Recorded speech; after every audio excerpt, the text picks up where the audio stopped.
everybody, welcome to Houdini Hangout. Hope you're doing well this week. Nice to have you guys here. We have a little bit of a different setup than usual. We have a guest with us this week that's going to talk about some cool stuff.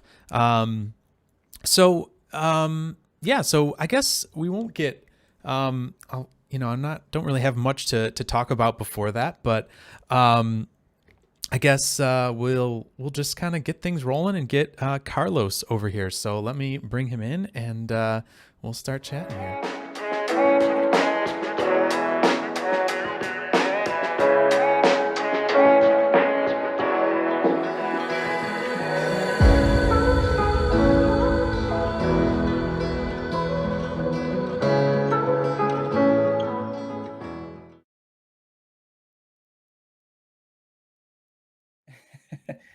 All right. I think we should have it now. How are you doing? Sorry about the music. No problem, man. No problem. That was weird. I don't know. That was my entrance, Yeah, you got some cool music. The lights and everything. So we've got Carlos with us this week. Carlos, you're down in Chile, right? Yeah. Well, first of all, hello. Thank you so much, Peter, for inviting me, for having me here. I am from Venezuela, but I live in Chile since, I don't know, maybe 9 years, something like that. Yeah. Oh, wow. Okay. A lot. I already forgot the amount of years. Awesome. Very cool. Very cool.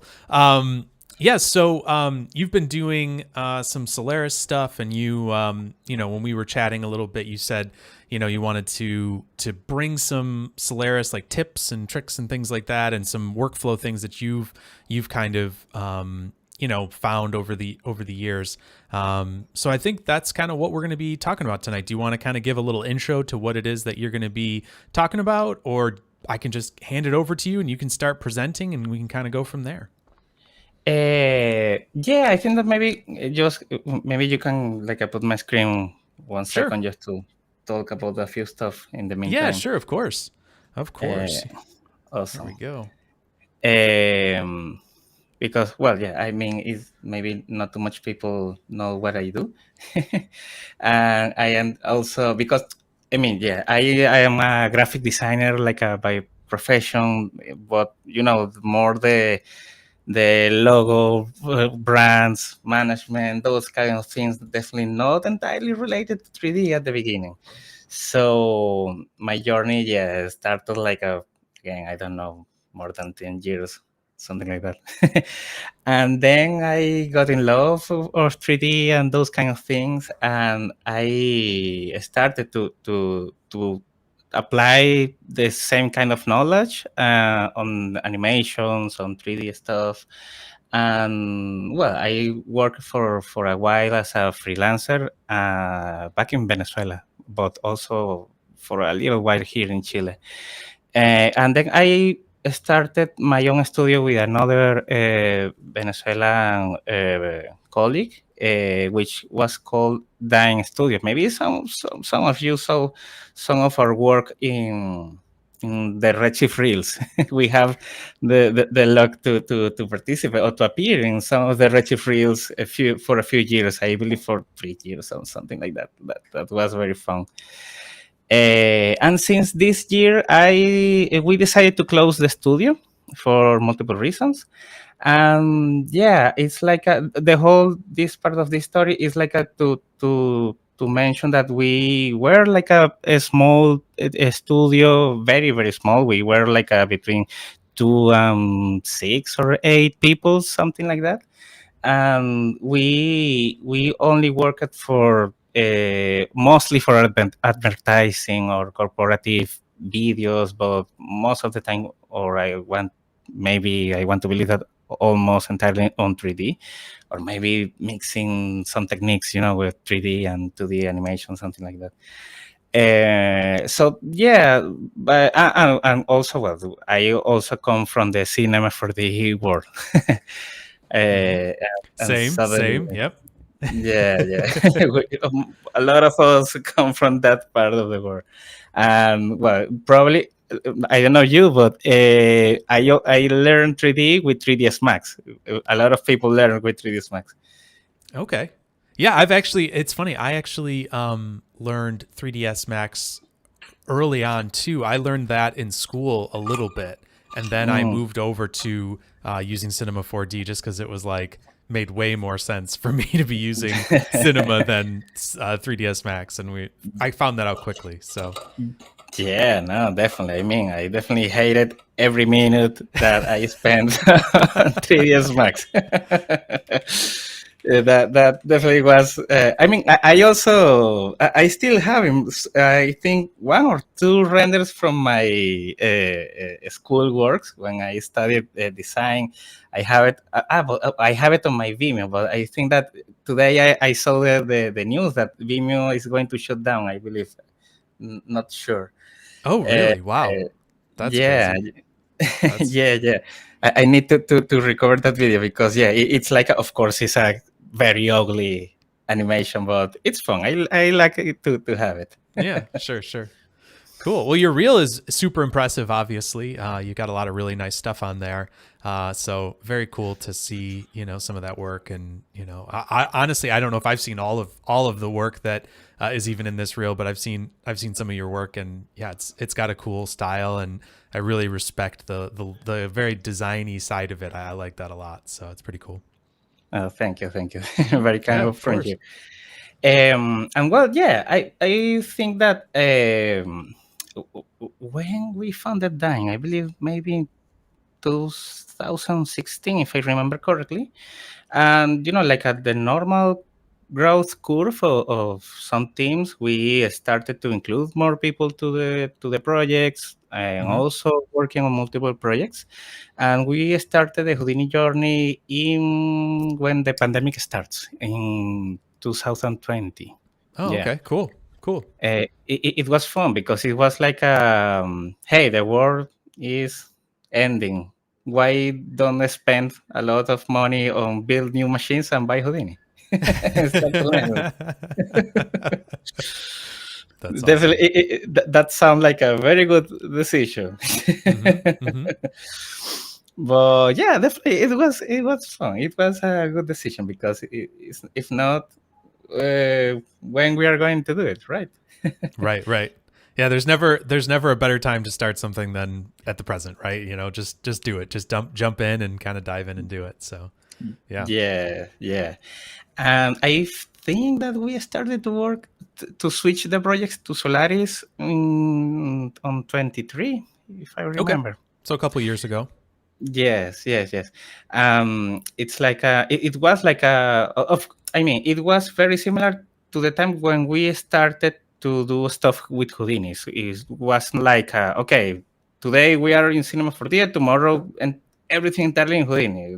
No, it's more like a slowly process. Start to Hmm. identify what kind of things do you want to recreate on the other software, because actually it's fun, but Solaris is almost like another software inside of Houdini.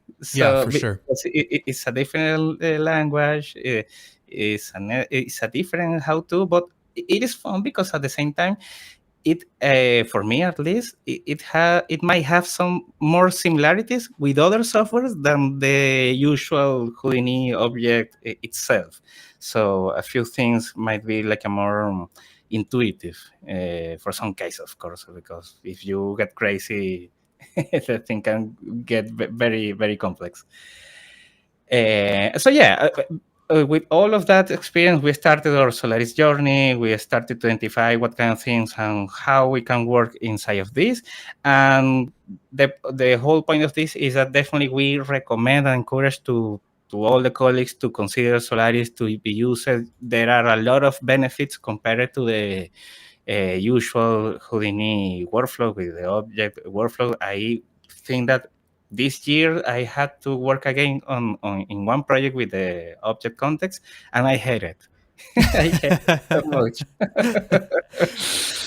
Yeah, it's interesting. I think once you kind of make that switch over and that change, I think it really does present a lot of unique different kind of ways of working, which is really nice. So I definitely can see that, how the people kind of, I've heard a few other people say that too, that it's tough to kind of go back and start working in just straight object context again. So yeah. Yeah, I mean, and also I understand that there are like a lot of different situations for different artists, because I know that it might be even different for artists that actually belongs to medium or bigger studios, because at the same time they already have like a ton of custom tools that make their life easier, and then switch it everything for Solaris might be or complex, or actually will involve some new learning some new pipelines, tools, and process that definitely can be a headache for the artist. But Yeah. yeah, I think that because I have seen a lot of posts on social media or Discord or whatever, that some people actually still doesn't like too much Solaris. But we one friend of mine also, we also mentioned like if you want to start playing with Houdini, it might be a good idea to start just with Solaris, because you can. We are going to see one little example later, but it's like it will be more easy to drop a light and render setting node, rather than starting to understand of what is a context, what is doing this node here and there, and so on. Yeah.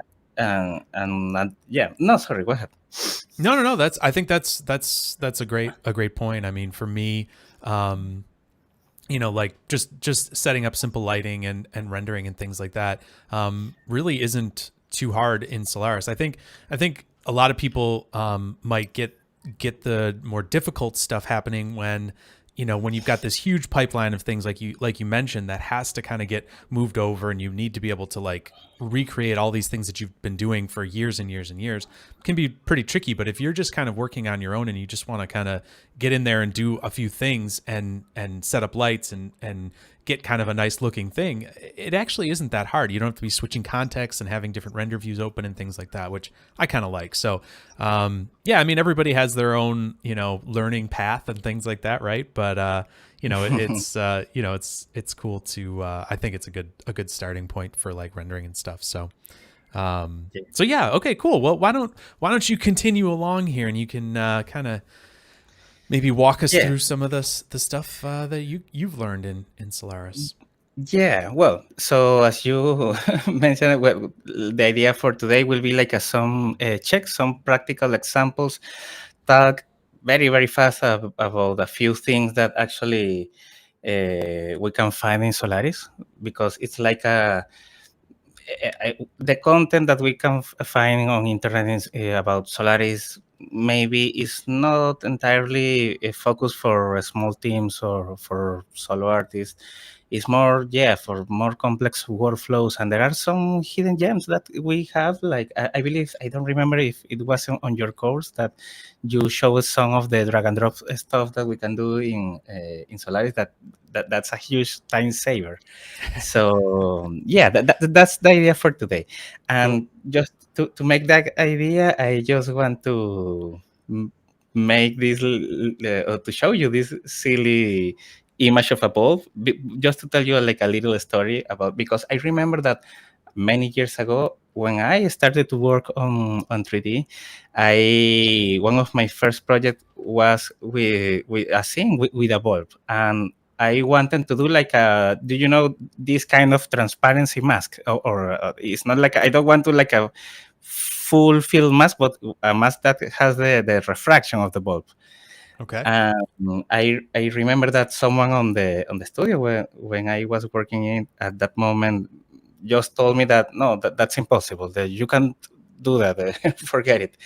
And it was like sometimes, I mean, I am a stubborn person, and I think that sometimes we need to be a little bit stubborn, because only with that sometimes, if you have the curiosity, enough curiosity, you can say, I'm not sure. I think that we can do this better, or we can explore this to make our life easier, So I think that that's very important, and that was like a key part of for us to do the switch and start doing stuff with Solaris, because it was like yeah, sometimes it's not like the fastest thing to build the scenes in Houdini, and definitely we stopped paying C4D after a lot of years, so we didn't want to come back and do the kind of workflow to export everything again to be rendered on Cinema 4D, because yeah, we were using Cinema 4D, but you know that it can be done on Maya or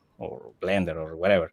But yeah, that's like the main point that I want to share for today. Also, I want to show you one interesting tool. We have a message in the chat, I think. I can confirm when I start learning Houdini, having Solaris helped me a lot. Look at that. Yeah, exactly. It's kind of like what you were saying, made some scene setups quicker and easier and things like that. So, yeah. Yeah, it can be very intuitive, depending on sure. of the case. I want to show you like this little tool very quickly, because I saw the live that you have with Paul, and actually it's very useful to have like this kind of custom database of assets. And see you. Someone in the chat knows about Eagle. Yeah, I haven't heard of this before, so this is kind of cool. I'm excited. It's basically an asset manager, but it is external, and it's like because you were talking with Paul about that saving some heap files and naming. It was fun. Like Paul have like the screenshot of the heap file separated from the heap files and those kind of things. And the fun thing about Eagle is like you can save whatever you want, even for example some URLs. You can open it here directly. So it's like I have, for example, everything organized per software. This library in this case, because I have my textures, my lighting, texture, and HDRIs, etc., etc. And for example, if I scroll down here very quickly, I can find, where is it? Okay, here, for example, I have some setups. No, this is not example file. Yeah, this one. So I have some heap file with the thumbnail already attached. So yeah, this tool can be very useful for some cases, just to store the heap files, and even you can see some notes here, like this file is from whatever. Yeah. That's really cool. So it allows you to kind of have it allows you to kind of store your files, your URLs, your all sorts of different things in one kind of local place. That's really neat. Yes, yeah, and it is very fast enough, because I tested a few other options, and this was the fastest, and it's very fun. So it's like I have, I don't know, also the textures, and you can have like different libraries. And for example, this is my library from textures. And okay, so it's like almost like different databases that you can open, and they have different like organization and things like that. Exactly. Cool. That's really neat. And that's called Eagle? Yeah. Okay, great. I just leave like it's not free, but you can give it a try for someone that wants. It's not too expensive either, but if in case that someone like the tool, and and most importantly, the license is permanent. So that's something that nice. we don't see too much these days. No, not very often. No. That's cool. Okay. Very cool. Okay. Nice. Yeah, very good. Okay, let's see the chat. Hey, I was happy to streaming. Oh, awesome. Thank you. What browser? Eagle. Yeah. We were talking about Eagle. Yeah. Okay. Okay. I just want to talk again just a little bit about a few notes about Solaris, in case that someone is not entirely familiarized about Solaris. Because a lot of stuff happening, on the social media is like Solaris is USD. It works with USD. What is USD? What is those big word is about? Basically, no. Solaris is not USD. It's like the proposal from Side Effects to work with the USD environment, because the USD, which is it was renamed to OpenUSD. Thankfully, because definitely do some Google search about USD was very complicated at that time. And yeah, it's the way that side effects give us offer us a toolkit to work around with OpenUSD. And OpenUSD, it can be a format, a file format, but also a ecosystem or a method to work. And this is the kind of promotion images that you can see on socials. Are you still here, Peter? Because I Oh can yeah, see I'm you. still here. I was Okay, just okay, trying to okay. get back off a little bit, let you chat. But I'm here. Okay. No, but of course, feel free to interrupt me, to Of complement the course. information. I mean, Yeah. here you are the master. No. I just had really good information that I'm able to parrot back. I'm definitely not the master, but I do enjoy using learning about USD. But yes, it's really nice that it's called OpenUSD now because you're not finding information about the United States dollar anymore.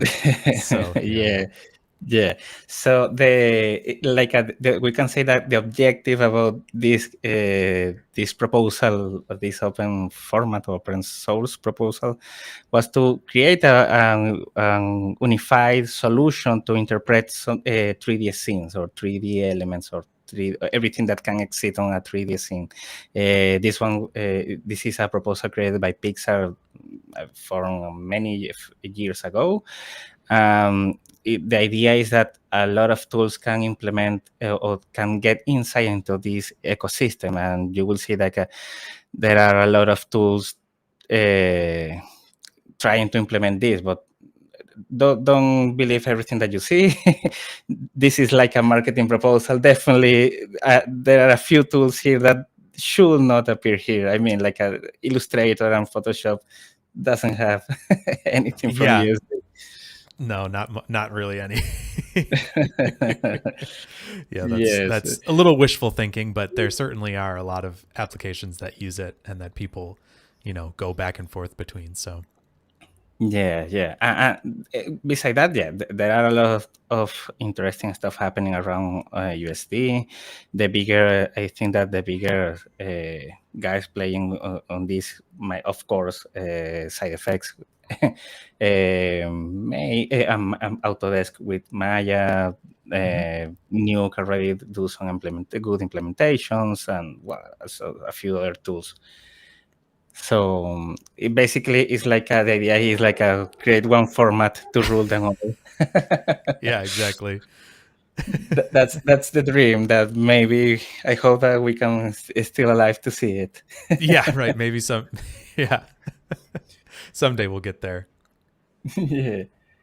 I think that we have one question here. Yeah, it's a question here. It says about rendering in Karma. Is it using the CPU or is everything GPU these days for Karma? Well, we still have we have both options with Karma. Thankfully, we have the CPU and the XPU, which actually use both things. But actually, on XPU you can disable the CPU and use the GPU only. I don't know why, because I have a few experience with Karma, but I don't know why. If I disable the CPU, I guess that because some operations still occur faster on CPU rather than GPU. But if I disable on the XPU, if I disable the CPU, the render is a little bit slower, even because in my mind was like, okay, I'm going to leave only the GPU. It should be faster. My CPU is not a good one. So, but yeah, it is interesting. It uses both, and I found that it does. You can, if you have a good CPU, it can split a good chunk of the render off onto the CPU, and the GPU will take over the rest. So depending on your setup, you'll see different results with CPU on or off and things like that. So good question. Thanks, cool. Yeah, man. So basically, if we want to start like having a more realistic understanding about what is USD is basically a big take system or a reference system, which I leave some videos here. You can, of course, load the QR code and check the videos or search for the title. I don't know. Cool. That's But awesome. No, that's really good. Thanks. and the idea is like you can work on it on different ways. It's like we can someone can be in charge of build like the biggest scene, the structure, and someone can just do the set dressing and add some small assets, and other one can do other details and so on and so on, and this can work on a sort of stacking system of layers. So it's like that's like the general explanation that we will find in most places. I love the videos from this guy, which if I remember correctly, the channel is Learning Maya or something like that. But he had like 5 videos or something, which are very cool. To complement information, and there are of course some if in case that if you are not entirely familiarized with Solaris, there are a few good ones from side effects. These 4 are pretty cool, I think. I love these 2, which actually the second one is from Peter. And that's one of the best one. I'm also Stop. I mean, I just like talking with you with the one that teach me how to use this. So well, that's cool. Cool. Well, hey, yeah. glad to have you. It's awesome. A funny little story actually about the Moeen course there. Him and I did a workshop in London, and he actually presented that for the first time and at that workshop, and then he made this course out of it. So yeah, I was excited when that came out as well, because I know that he's such a good teacher, and his is very like down to earth and like practical. So it's nice to have like all sorts of different points on that. And Adam Schwab's as well is awesome. So lots of really good content out there. So yeah, definitely. I love how Moin teaches. I still have pending to see the 5 hours video from Copernicus. I haven't watched it either. I don't have that kind of time to just sit and watch 5 hours of Copernicus. Yeah. I think I just reached like at the first hour. But I still need to see the rest. But yeah. Yeah, that's an epic one. Yeah. So, well, yes, guys. Basically, in case that if someone wants to start to put more hands and work with Solaris, definitely those videos are a pretty good starting point. And yes, as Peter mentioned it's very important to have like a different point of view, and also don't be afraid to see other presentations that might be complex, but can give you some ideas about how some stuff can work, okay, in terms of pipeline especially. And this is the video that I want to mention before. It's like you can hear sometimes comments like hey, in Blender on C4D or Maya or whatever, you can do stuff more quickly. And again, I mean, this is only to make a point, of course, because I am not a Blender user. Probably a professional Blender user can do a light and a cube faster than me, but here I just make the same thing: a cube and a light, a camera, and render. And I did it basically at the same time in Solaris. Actually, I made it faster because, of course, I don't use Blender. But again, that's to make the point. It's pretty fast. It's not complex at all. Yeah, exactly. That's a really fun kind of A/B comparison there. I think that's that's kind of interesting. I agree. I think if you're doing, like, a lot of people say that all of like the easiest stuff is really hard in Houdini, and sometimes it's true, but I mean sometimes it's not. Like, I mean there are some easy, quick workflows that you can get stuff done, and I think especially with people in the motion graphics world, like, I don't know, like, a lot of times it's not about like how complex the setup is. It's about, it's about having a good design eye and about having a good kind of look and feel of what you're putting out. And so a lot of times it's like, oh, I need an HDRI, I need a seamless, I need a couple of different things in there, and putting those down or having like saved setups that you can use or whatever, like it's really not that bad in Houdini compared to other softwares. So I think it's just all about understanding that there are some things that are a little slower, but yeah, it's Yeah, it's cool to see an example like this for sure.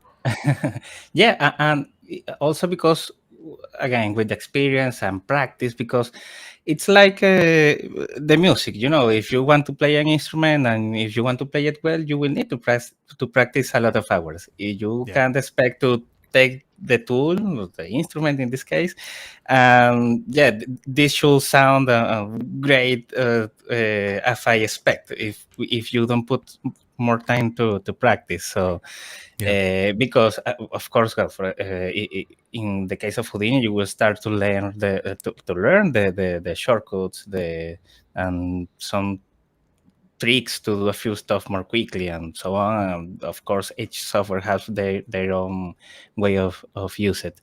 I also recommend this presentation. I saw it recently. Is interesting one is, and it is also related about render engines, because one powerful and very interesting thing that we have in Solaris is the possibility to have on the same environment the possibility to work with multiple render engines on a very easy way.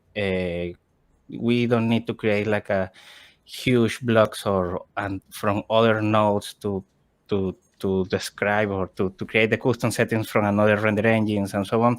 And I really don't remember in which live. I know that it was from in your one of your past lives, but um, someone asked about, what about Karma compared to Regio or Arnold and so on.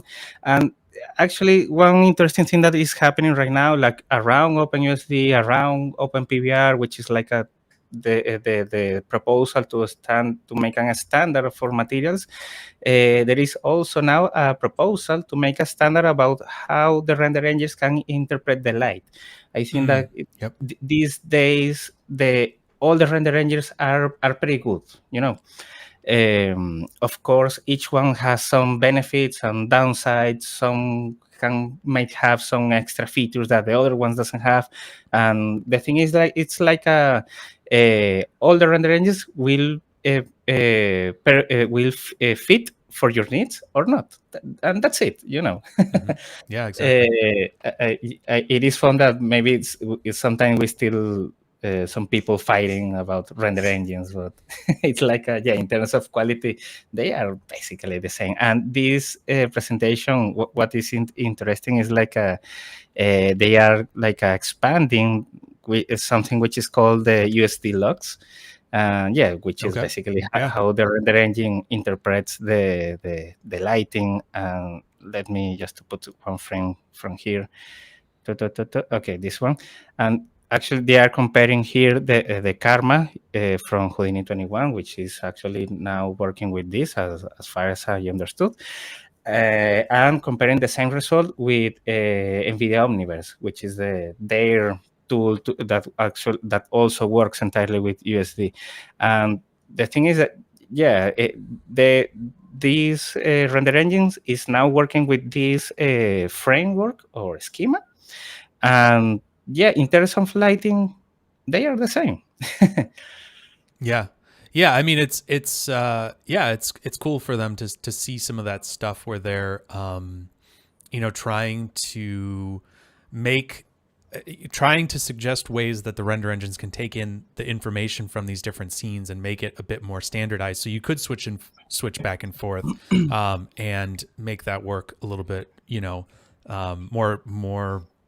I don't know, just it's an easier switch back and forth than having to be like, oh no, all my lights are too dark or too bright or whatever now. Yeah. Obviously the materials, is another question and things like that. But hopefully with Material X, that can be, handled and passed back and forth to the renderer. So yeah, I think it's a really cool thing that they're starting to do more and more. Yeah, definitely. So after all of this that we already mentioned, we can now we can think of what is Solaris. Solaris can be a lot of stuff depending of what you want to do. It can be an asset builder, an scene builder, extremely powerful, and that's because it is on orange color, a powerful reference system, a take system, a shot manager. Actually, I believe that you did recently a live, right, showing the Yeah, new shot manager. with the shot manager. Yeah, exactly. Yep. Also, it's like you can build scenes procedurally. It is a very flexible environment to work with multiple render engines. For example, in my case, I use Redshift as my main render engine. But I always like playing some time with Karma. It's pretty nice thing to have like a very good render engine integrated with the 3D tool. So it's like it gives us the possibility to sometimes render one thing with Redshift and some extra stuff with Karma. Why not, right? Sure. It's cool. And because we might work on this more modular method to assemble the scene, it might be sometimes easier even to debug because it is everyday thing that sometimes the scene can get broken. We found some issues, unexpected issues on the materials, on the lighting, or the geometry, or whatever. And because it is assembled on a modular way, it is easier to debug because we just need to, if we go back before the lighting or before the materials or whatever, we can debug the scenes faster rather to start enable and disable all the nodes to start trying to find what is the problem. Yeah, I think I see what you're saying, where like if you're working in a chain or however you've got your network kind of set up in Solaris, you could turn them on and off, or go to certain points in your network in a way that you can't do in a non node based kind of system, where it's like, okay, I got to check all my, oh, did I check this box off, or is this the thing that broke it? You can look a little bit more linearly through your decision making process. Yeah, I think that's an interesting point. Yeah. So I think that one, and to start showing maybe more interesting stuff, basically, I mean, I like to talk. Of course, I enjoy the talk with you. But we are here to see some notes, right? Sure. Yeah, let's do it. Basically, one thing, the big thing that we need to understand about Solaris is that each node is a different thing. It's a different, or on the USD lingo, it's a different stage. And that's the powerful thing about this. It's like, we have this scene, but we assemble everything, as you say, on a chain where everything is connected. And if this is a cube, but if I connected here a sphere, this is a totally different scene that doesn't have it's not related at all to the cube scene. And this is something that maybe can be a little bit hard to understand at the beginning, especially because, yes, we as Houdini users, for us, like the display flag is a sub thing. And it's more like what is enabled, but we can have like another kind of usage on subs, and also the template flag and those kind of things. But it's like this one is a different thing. If I here at this point, when I already have like a material and apply it into the cube, is another thing. But also this is where the funny thing start to happen. We can do overrides, and we can start to customize, and this is like this sort of interpretation of the take system from all the software, because I believe that most of the softwares out there already have take systems.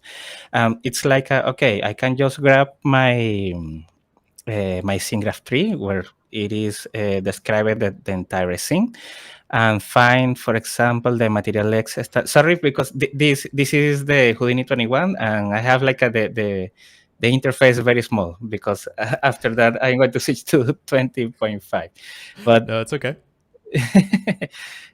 but I can just basically right click on the primitive that I want to do like a custom override, or just again shortcuts, right? I can just click shift and enter and do an override of the material and change the color. Let's say a blue color, or I can just change it to another one. I don't know, a red color. Again, I already have two versions of the same thing, and why not? I can just, because on this, on the structure that I have right now, I have like I started like this change with a camera render settings, a light, and then I started to add the geometries, right? So I can just basically, in theory, I am ready just to do the USD render up and render my both the scenes. And if I change the cube, let's rotate it and I don't know, put it here more like this. Both the scenes are already updated, and of course this will be like the cube blue and the cube red. And this is extremely powerful. We can do like a lot of versions of something very easily, and we can edit everything from the scene, because that's the idea, right? We can get access the whole time to the complete data from the scene, and this is too powerful. This is the time when I saw this, it was like a Yeah, exactly. Like I think something that a lot of people don't realize, and that is somewhat because we're so used to using the nodes so much, the right clicking on stuff in your scene graph tree to edit is a huge workflow like enhancement. I've done like my presentations and things like that I've done on USD have been more about conceptual ideas of it and stuff like that. But I think if I was going to go in and do like an actual like more workflowy kind of course, that would be one of the things I would want to highlight more, is that there's so much that you can do in that scene graph tree. And a lot of times people are like, oh, how do I I got to put this down and then I've got to go up to the thing and then find where my path is and all that stuff. Is like, no, you can just go and find it right away, and then do the edit right there, and it'll drop the node down for you and it'll be selected and ready to go. So it's a really nice that's a nice workflow thing. Yeah, definitely. For example, if we actually take a closer look to the scene graph tree, we can see that some of the nodes that Houdini comes with default tries to mimic a kind of a structure, right? That we can find or are common on a more in other tools with a lot of workflows. Like for example, yes, make a big group for the cameras, for the geometries and the lights. That's something that we can find, for example, for some studios on how it works in Blender or on Cinema 4D. For example, I was remembering that a lot of years ago, I suffered a lot to learn Python basics to do only the nulls to create those kind of groups, the lights and geos and camera, and I have that tool only for that. But after working sometimes in Solaris, it's like the way that we interact with this structure is more rigid on the other tools. In Solaris, it's actually way more flexible. I mean, if we go back to the scene, to this little example, I built this one like starting with the camera and then the render settings and so on, the stuff that we already saw. But it's like for me at least, when I started to learn Houdini actually and also Solaris, it was like, okay, which are the how or the method or the correct method to do the stuff, right? And the thing is that with Solaris, it's like not necessarily, we don't need to follow the theory or the book or the rules. It's more like an open whiteboard. And which means that we can be very flexible. We don't need to be like if we are working at Pixar or ILM or doing the next Avengers movie. So which means that we can do like we can change the way on how we work the whole time. We don't need to stick to something. We can be very flexible. We can say like, okay, what happened if I just, this is something I forgot to report on Houdini 21. The disconnection is not working correctly. Oh, wow. That's a problem. Yeah. Oh I, boy. for- I forgot to report that. But okay. I mean, okay. So just to continue with the point, it's like, sometimes, okay, I build that structure like that, but maybe I can just change the structure to something like this, depending on how I am working on the scene, on this specific scene. So yeah, it's more like it is to like a sort of invitation to explore multiple ways of work or multiple ways to build your scenes, and you will still start to develop a sort of your own methods or your own pipelines for your small team or for your own for different kind of projects. That's important. I remember the first project that I made with Solaris. um that was a very strong connection. uh, Actually, if we can have one. What's this? The key for the scissors is The why? why. Yeah, Yeah, why? why. It's so second nature to me. I can't remember. I can not always remember. Also, J is a fun one too. J lets you Yeah. connect them, so you can like draw through them and it'll connect them. It's a fun little one. Yeah. So yeah, it's like just start. I was all about to tell you about my first project with Solaris. No, that Yeah. was horrible because I was experimenting, trying to force myself to go back to this kind of very rigid structure. I want to make everything on the groups and those kind of things, and it was like not necessarily. We don't need to follow those kind of strict rules the whole time, especially if you are working on small teams. Yeah. Maybe you can just leave a few things outside on the groups. You don't need to change the hierarchy, especially because in Solaris we don't have like the possibility, because it's a procedural nature on how the hierarchy is built, and not as manual like on Blender, where we just need to drag and drop, or to move the objects on the organization or the outliner. We don't need, it's like we can take attention to that only when we need it. Mm-hmm. What else? What we have here? The Y and U. Good. Okay. What else do we have here? Okay, we have some very nice tips here that I I label it as gems, just to make it Yeah. Okay. sound fun. Sounds good. Uh, Yeah. Let's check it out. Yeah, the first one is MOPS. I can't recommend enough MOPS. It's like the huge library saver for a lot of things, and it's like okay, if MOPS is in theory in theory for motion graphics, but actually for manipulate the data in SOPs easily, how we can use it in Solaris and how it can be so powerful. And it's because, for example, let's make a new thing here very quickly. Let's add a big head. Come on. Okay, let's add a big head. Let's add a camera.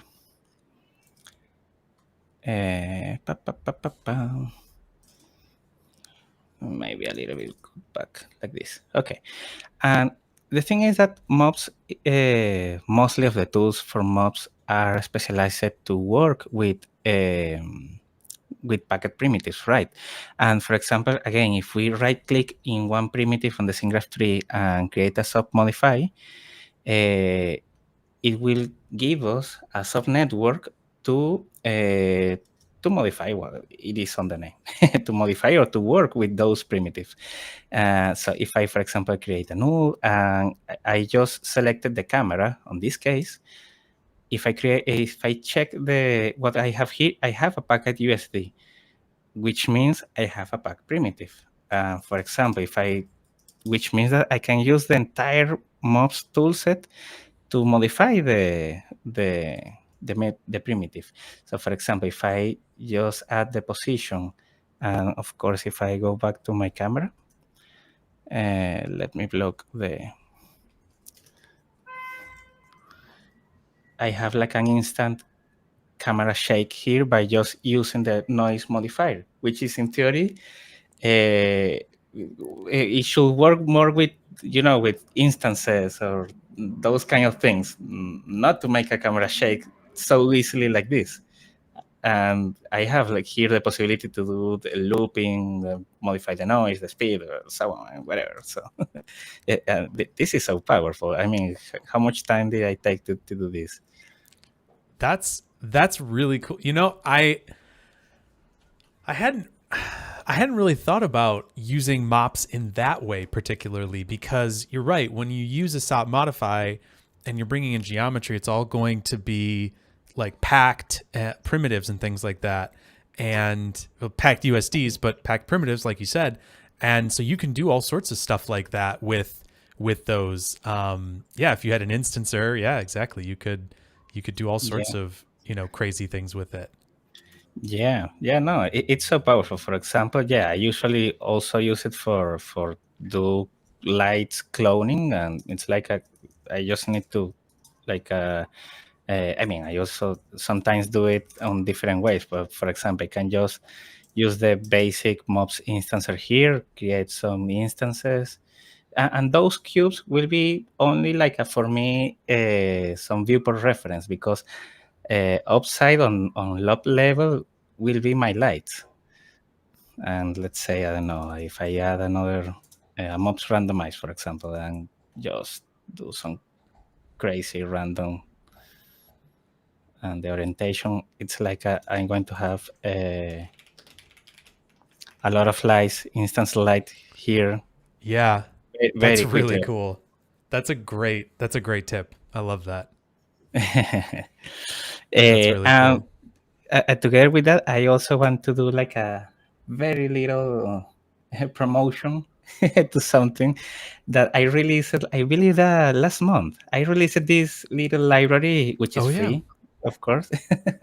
It's called the Install Libs. It's a shelf tool that makes the installation process of libraries way, way easier. So definitely, I invite you to take a look. Actually, one of the fun features that we have is that you can just copy the GitHub clone URL from a repository, let's say MOPS or whatever other library that you want, and it will automatically download it from GitHub, and you just need to select the directory location. So because I saw that a lot of people struggle with installing stuff for Houdini. So yeah, this can be very useful for a lot of users. That's really cool. Yeah, I did see that you put that out there. So that's really cool. Yeah. What we have in the chat? My gosh, imagine all library and tools, MOPS loves, it disappears on the planet. You still have to survive in Houdini. I mean, if everything disappeared from the planet, probably we are not be able to work with Houdini. But I mean, yes, but we will be slower. I mean, without the libraries. That's the thing. Yeah, exactly. The libraries are just tools to help us work faster. They don't really add any functionality to. I mean, they do add functionality sometimes, but usually it's a packaging of ideas or ways of working rather than making something that could never exist in Houdini, unless you're bringing data in from outside or implementing some new, special, workflow or whatever. But there's very few that are completely unique to what's being added. Yeah, Houdini will survive the yeah, definitely. I'm sure with about the cockroaches and Twinkies, right?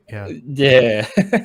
Yeah. I mean, that will be like do a sort of time travel to I don't know, Houdini 10 or something, where we didn't have a lot of HDH that actually now are shipped with Houdini. And most of them is stuff that we could always do, but for more technical people sometimes. So yeah, a lot of magic from Houdini is actually built inside of HDS. So Yeah. we are the Houdini are the libraries. Okay, what else do we have here? It is also important to find some custom workflows or optimizations. For example, I want to mix this one with the next one, which is the drag and drop UI elements, or actually have custom desktop. For example, that's the reason that I have this UI. I have like this sort of three divisions, because I want to have the scene graph tree very close to my parameters panel, because I always I don't know, what can I do here. Maybe an edit, maybe an X from edit, for example, or actually a material. Let's do a material. Let's change this for a box. So I have here like an assigned geometry. I want to have the scene graph tree closer to drag and drop stuff here. And I mean, those are the kind of things that can save you maybe seconds, but are more friendly to use. You are not like traveling on your entire screen looking for the field. It's like they are next to each other. Yeah, that's a good one. Yeah, just keeping things close that you need to use together. Yeah. For example, we can also have. Let me reduce the amount of clones here. The other one is that we can drag and drop materials directly on the scene graph tree to assign it. That's a very good one. I can just, for example, drag my material from here to the instancer parent. And for example, I have my scene graph tree customized by default to show me the material assignments. So I can always see which material is assigned to the primitive. So that's again, that can save a lot of time. I also can drag and drop material here directly into the viewport, which is powerful. I can just, and it will ask if I want to apply it into the instance 0, which is the for Loki the selected one here, or if I want to apply the material to the parent group, which is this one. So again, very, very useful. The other one that I like, but I think that one is another. Yeah, the next one is the viewport selection. Again, we like here. This is something that definitely I hate from the object context, because that sometimes in SOPs you build like a lot of your geometries on a few or even in only one geometry container. And then you need to start to separate everything to be able to have like this viewport selection available. So we already have it directly here on Solaris. We can even filter the type of selection. If I want to select a component, or if I want to select like the leaf primitive to select each cube. What else? Where is it? The component? Okay. So, and also I can here select it on viewport, and as you said, make a right click and copy the paths. And just need to paste it on whatever field I need. Yeah, that's a really cool thing as well, is that there's a lot of that same editable kind of menu in the viewport that you can click and select a lot of different things in there that'll allow you to edit things a little bit more quickly and stuff like that. So yeah, it's a nice little feature as well. Yeah, we have one question here, I think. Yeah. Regarding instancing workflow, what's the best to do with Karma? With the LOPS instancer or the established sub-instancing workflow? I think, at least on my experience, maybe not, definitely it might not be related with Karma, but more with the render engine itself. It's like what do you want to do? And yeah, maybe we can start here to get in on a USD side of the thing, because you have different methods to do instancing. You have like the point instancer, which might be the recommended option for if you're going to scatter a lot of instances, or if they are going to be just a few. Just an instance, a common instance might be good enough. So, and if, for example, let me I am here. I'm just copying this MOPS randomize and paste it here as a sub import, thanks to the one shortcut from the OD tools. So I just bring here my instances. By default, they come as render instances from USD, but here I have the chance to change it to other type of primitives. For example, the point instancer. So they are going to change like this. So again, it's a little bit depending on what you want to do, but most of the time the points instancer is okay, unless you want to do some overriding on the position rotation. You maybe will find like we'll need to take some other kind of workflows to make those type of overrides. Yeah, exactly. Like it kind of depends on what your whole workflow is, right? Because like for some of these things, you're going to, if you're importing something from SOPs, and that's where like all of your work is being done, and you're not really like importing assets and stuff like that into like USD assets or something like that and trying to copy those, then doing it the SOPs way is fine. If you're like trying to copy and instance a bunch of different objects that are all USD related, using the instancer is going to be a better way to go with that. So it's really, you're going to get the same data either way. It's just which one is kind of aligning with the workflow that you're doing. So yeah. For example, one thing that I don't know that there is still I remember there was a kind of little bug or limitation, actually. Not a bug. I don't know, depending on the point of view.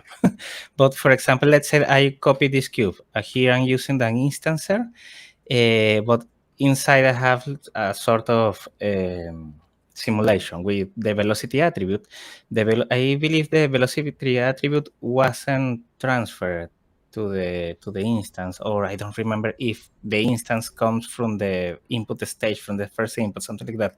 So, for example, the point is that it is good to have multiple ways to do the same thing. Yep. Because if for some reason you find a limitation with one method, you can try another one. So that's the thing. Another good thing that, for example, I have a custom thing. Let me open the shelf bar here. I have it here very hidden.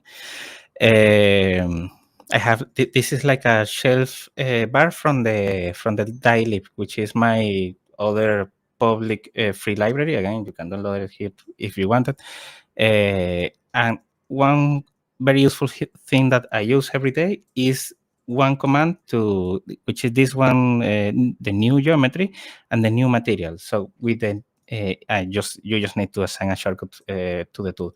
With the create new material, you can just create subcontainers very, very quickly and just start to do your own thing here inside. Let's say this will be a cube, this will be a sphere, and very, very quickly. Of course, I mean, for a sphere or a cube, I can just type it here on LOPS, but you get the point. And the same thing for the material. For example, if I press Ctrl and M, I can create material libraries, and it already contains a Redshift USD material builder, and it can be customized for the render engine that you use. So again, it's like, and also here inside, I can just create more of this very, very quickly. So it's like if I have a geometry that will need 4 material, 5 or whatever, just need to create one library and add it here and just make the drag and drop stuff to assign the materials. Or like I believe since Houdini 20.5, it is the one that received the material linker update, or the Houdini 20, I don't remember. But yeah, since one of those Houdini versions, we have this node, which is called the material linker, which presents us an interesting method to assign materials. We can just basically, yeah, do some drag and drops, like drag this material and apply it to this geometry and so on and so on. It is more interactive. It's like I don't know, the second level of making the drag and drops directly from the scene graph tree.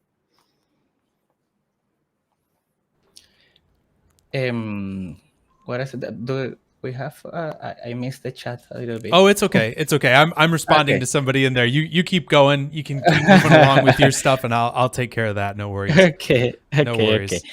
Okay. Good. Okay. What else do we have here? I think that we are almost with the list. I think, okay, we saw the viewport selection, the drag and drop, the selection expression. That is a powerful one. Let's say that again, we have, I don't know, a material. And it's like we want to assign it. We can just create here. I mean, we have different kind of way to assign a material, but let's say we are going to do it here directly from the material library. I want to apply it to everything that it is called mesh. I can just use like a expression, some expressions that well, you can take a look to the documentations to learn a little bit about these kinds of expressions, because they are not a H script. I don't know if they are regex. I don't know. But yeah, there is like a method that you can use expressions to do selections with those expressions. And for example, every time that you see this little arrow, which is more like a triangle, if you press Control, this menu will be open. So of course, well, imagine that you have a bigger scene graph tree. You can do the selections here directly with this menu, which might be very useful. Also, if you press Shift, if I remember, yes, you open this other one that it is to do the selection expressions, but it will show you here like the results from your expression. So might be more intuitive to check if the expression is working fine or not. Again, of course, this might be for more complex usage, but most of the time, sometimes I just put an asterisk here, a star symbol, just to, it's like a select everything from the scene. So depending on what you need is what you use. Yeah, those are called. I think if you look up primitive matching patterns in the user guide or the documentation, you'll find a whole list of them. There's a whole web page that has all of the different ways that you can select them. You can select them by type. You can select them by, if there's a certain, bound that they're within. There's all sorts of different ways that you can select, select primitives. It is I mean, for selection patterns, it's like a sort of big language. You can do a lot of expressions with it. Yeah, it's pretty cool. I think that, okay, the one of the last things to show you from this is the light mixer. Actually, I can see, we can go back to this, to our instancer here, do an area light. And we have, actually, let's leave it like this. And this node is one of the bigger ones to sell it on social media, because it is like a very, very interactive and useful one. It's like we can control a lot of stuff from the lights here directly with this kind of UI, like a how it is called, console, right? Like an audio console. Yeah, it's like a console. Yeah, exactly. Yeah, so it's like I can control here the intensity, the color, and I don't know, even the transformation. I can just transform it here, and if we start to connect all the dots, it means that I can have here another mixer with another edit, and again I have here, it's like a whole different scene between this one and this one, thanks to you, only to do another light mixer to control all my lights. So very, very powerful. I think that I'm going to jump the context options because I want to save some time in case that if we have the time in the end, we can just go back to check Okay. this. Yeah, that's totally fine.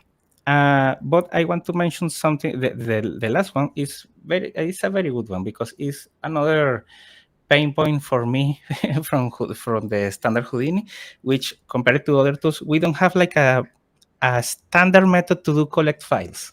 You know, and the collect files are very useful for debugging or for sharing scenes or between the teams or an asset and whatever. But thankfully in USD we have even the possibility to do collects. So for example, let me clean this thing very quickly. Got to do some housework. Clean it up. Yeah. So it's like if I have my USD ROP here, we have something which is called output processing.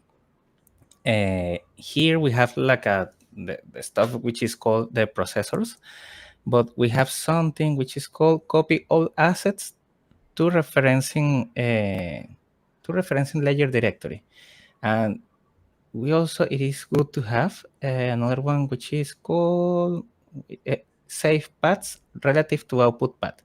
And this is important. This is the important part, guys. We need to put those one above the looks like this is not okay. No, it is working. Okay. We need to put those in with this order, because if not the paths won't be exported relative to the USD file. So that's basically that's what is happening inside of the component builder. If we check the component builder, if we get inside of this, which is the component output node, which is in charge of export the USD file, and check the USD ROP, we see that they are using the same copy all asset reference in the layer directory. So it is extremely good, because sometimes move stuff from one session of Houdini to extract something is not too comfortable. It's sometimes it's a little bit tricky. So yeah, that's the last one. Don't worry, we are going to take a look to that with more detail later. So that's everything from the tips and the general tips and tricks. Cool. Awesome. Very nice. Yeah, no, those are great. I love all those little details. It's always nice to have little workflow enhancements and things like that. So it's awesome. Very cool. Well, guys. Again, if you have any question, I definitely will try to don't miss the the chat while I talking. Or if you want to interrupt me anytime, it's okay. So that's why we are here, right? Okay, so guys, I want to show you some final examples, so some real cases.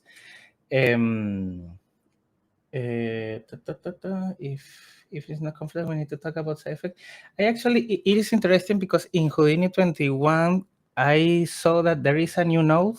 I don't remember the name, but in TOPS, which sounds that might be like a core piece to do some collects. Archive, maybe. No, there is actually an archive node from labs, but unfortunately for me, this one never worked for me. I have to talk with Maya to see if he can take a look at it. But there is another one. I saw it last week. Yeah, I think that one's been around for a little while, and it might just be, might need a little TLC. Yeah, I think it had the icon. I mean, I love all the icons from Houdini, but that one was fun because it was like a sort of server, that data center or something. But yeah, there is another that now I want to give it a try in Houdini 21. Okay, let's talk a little bit about VFX. I want to believe that at this point now you have like a more brief idea about how this thing can be used in different pipelines, even if you are working by your own or with small teams. For example, this is from a VFX project. Let me search some files here. Actually, this is from one project that we did, I think this year or last year. This one of those infamous fake O's projects. This folder. For example, the idea from this one, it was like, we have this drone shot, and we will have like a SUV coming out from the advertising billboard. Okay, so I'm going to show you a little bit of the process that we did for that. Give me 1 second to open the folder here.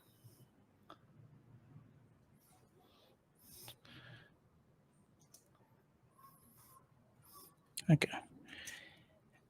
So this one was like the original shot, not too beautiful, but well, that was what was sent by the client. Like on each VFX shot, it has to be tracked. This is the tracking result with a plane reference plane. After that, we start to work on different parts of the pipeline, right? The first one basically was like we can split the development of different things. On this one, I don't remember how many of us we worked by, probably 3 of us. And we had the chance to do a few things on parallel. Like someone was in charge to do a rock that where the truck will be will appear. Another one, the look development, and so on. So this was the process. This was like the look development of the truck, and animation test, the look development of the rock, a style frame of it, and this one was like the final result. I mean, a basic thing. But now, if after like the entire process, now let's start to combine all the concepts, right? We can split our work for these kind of cases between prepare the asset and use the asset, or use it on the scene, develop the scene where the asset will exist and something. So it's like probably we had a network similar to this, like we import the truck, we do the material library, we assign the materials, we add we check everything with a LiDAR and export the USD. That's like the process, and then we everyone will be using the same USD file with the truck. And then, for example, if we take a look to the big picture of the whole pipeline, after having the truck, after having the initial version of the asset, we can start to split everything. It's like, okay, we have the truck. I mean, it looks pixelated, but I hope that you can read the text. This was like my sort of... Yeah, we can see it. It was my mind map using just Houdini notes, random Houdini notes. So after having the truck, it's like, okay, someone has to do the dust simulation, and someone has to do the look development of the scene. And it's like we are going to start to create each layer of the for the shot, right? Of course, we are going to have the footage clip, and then everything will combine it on the compositing stage in Nuke. In this case was, well, actually in this case was in Fusion, but you got the point. So it's like that. Yeah, you can start to split the different part of the process, and the advantage of Solaris is like, okay, it maybe depending on the project, we can even split those steps on different heap files, on different methods, on different Solaris networks, and so on. So again, that's why I mentioned that it is important to experiment a lot, to identify how you can organize yourself or with your team on how we can tackle each challenge, right? For example, well, this I originally took this one thinking if we were having some extra shots that were using only CG shots, we also, it's like a branch. Everyone will be working with the same USD asset, and because this is a big reference system, everyone is referencing the same SUV model. As soon as the SUV will have an update, let's say, I don't know, a material or a geometry change or something, and as soon as it is saved on the USD file, everyone will have the final version. So that's extremely powerful. It's not like you are going to check manually. Okay, let me see. This is the version one. This is the correct one. This is not. Okay. Yeah, it's great to be able to have like a file that you can reference into any different artist working or anything like that, and be able to just do all sorts of different stuff with that one asset. And then if anything changes with it, that's going to flow through your process. Yeah. And it's really nice. Yeah, I thought I saw that Jack is leaving us, so thanks for having me here. Thanks for seeing the video. So well, that's basically what I wanted to share on the VFX part. So I hope that it will give you like a good idea on how it can work. But again, my heart is on the motion design field. So that's why we are going to see more details and fun stuff from this one. Nice. That's why I simply ask the chain a bit more. The artists say no, freaking ways. Yeah, exactly. Yeah, that's the thing. That's the one of the big benefits that we have with USD.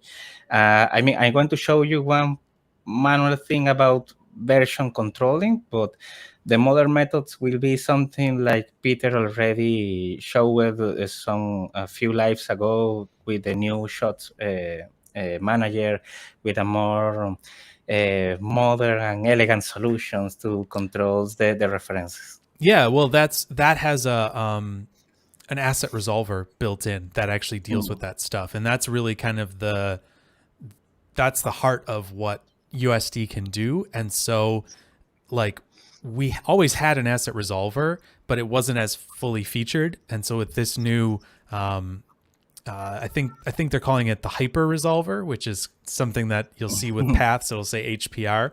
But with that, it definitely allows for there to be so much more control over which version you're bringing in and all that kind of stuff. So that is, like you said, it's more modern and elegant, but it really is like a redesign of kind of how Houdini is handling versions and stuff like that in the background with some of those things. So yeah. Yeah.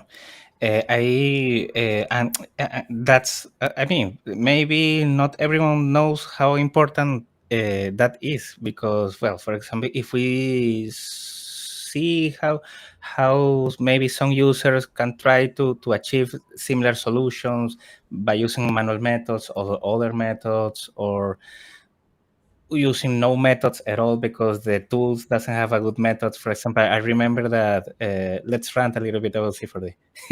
I remember oh no. I remember a lot of years ago, I don't know if they fixed that, but they have something called XRefs, which is more or less the reference from Maya, right? Mm-hmm. But the XRef was like a magic black box. Sometimes they work, sometimes your geometry that didn't appear completely, sometimes the materials were missing, so it was very random.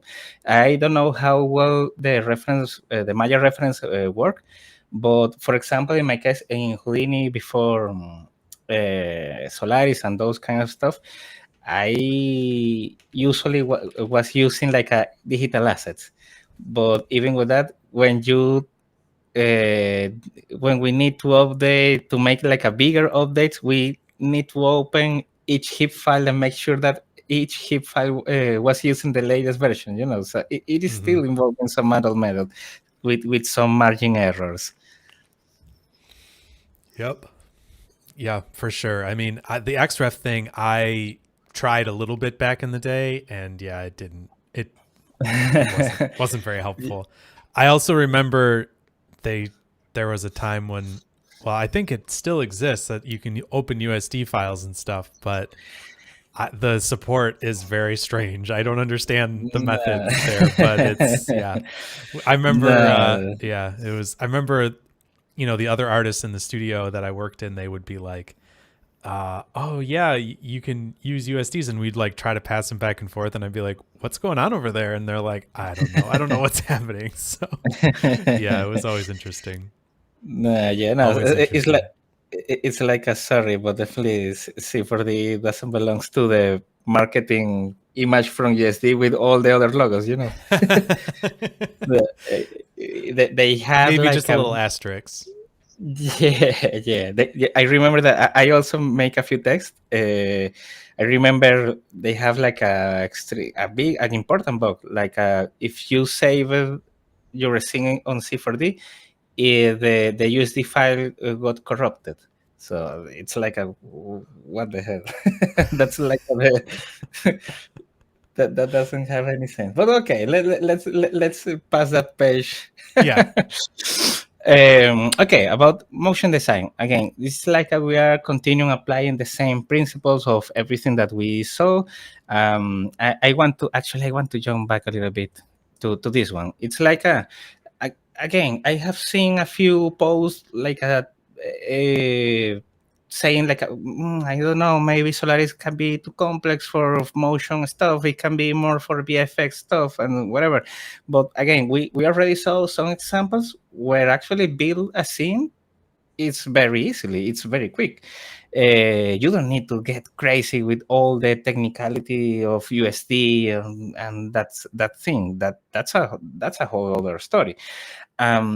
Most of the motion design scenes doesn't require too much stuff. It's like, okay, you are going to have like maybe a few lights, some lights, but in the end, it's like you need to understand or to prepare your elements from the scene, because I mean, of course, there might be some motion design scene that can be extremely complex, especially for example, if we saw a scene from members of machine, XK Studio, Panoply, and so on.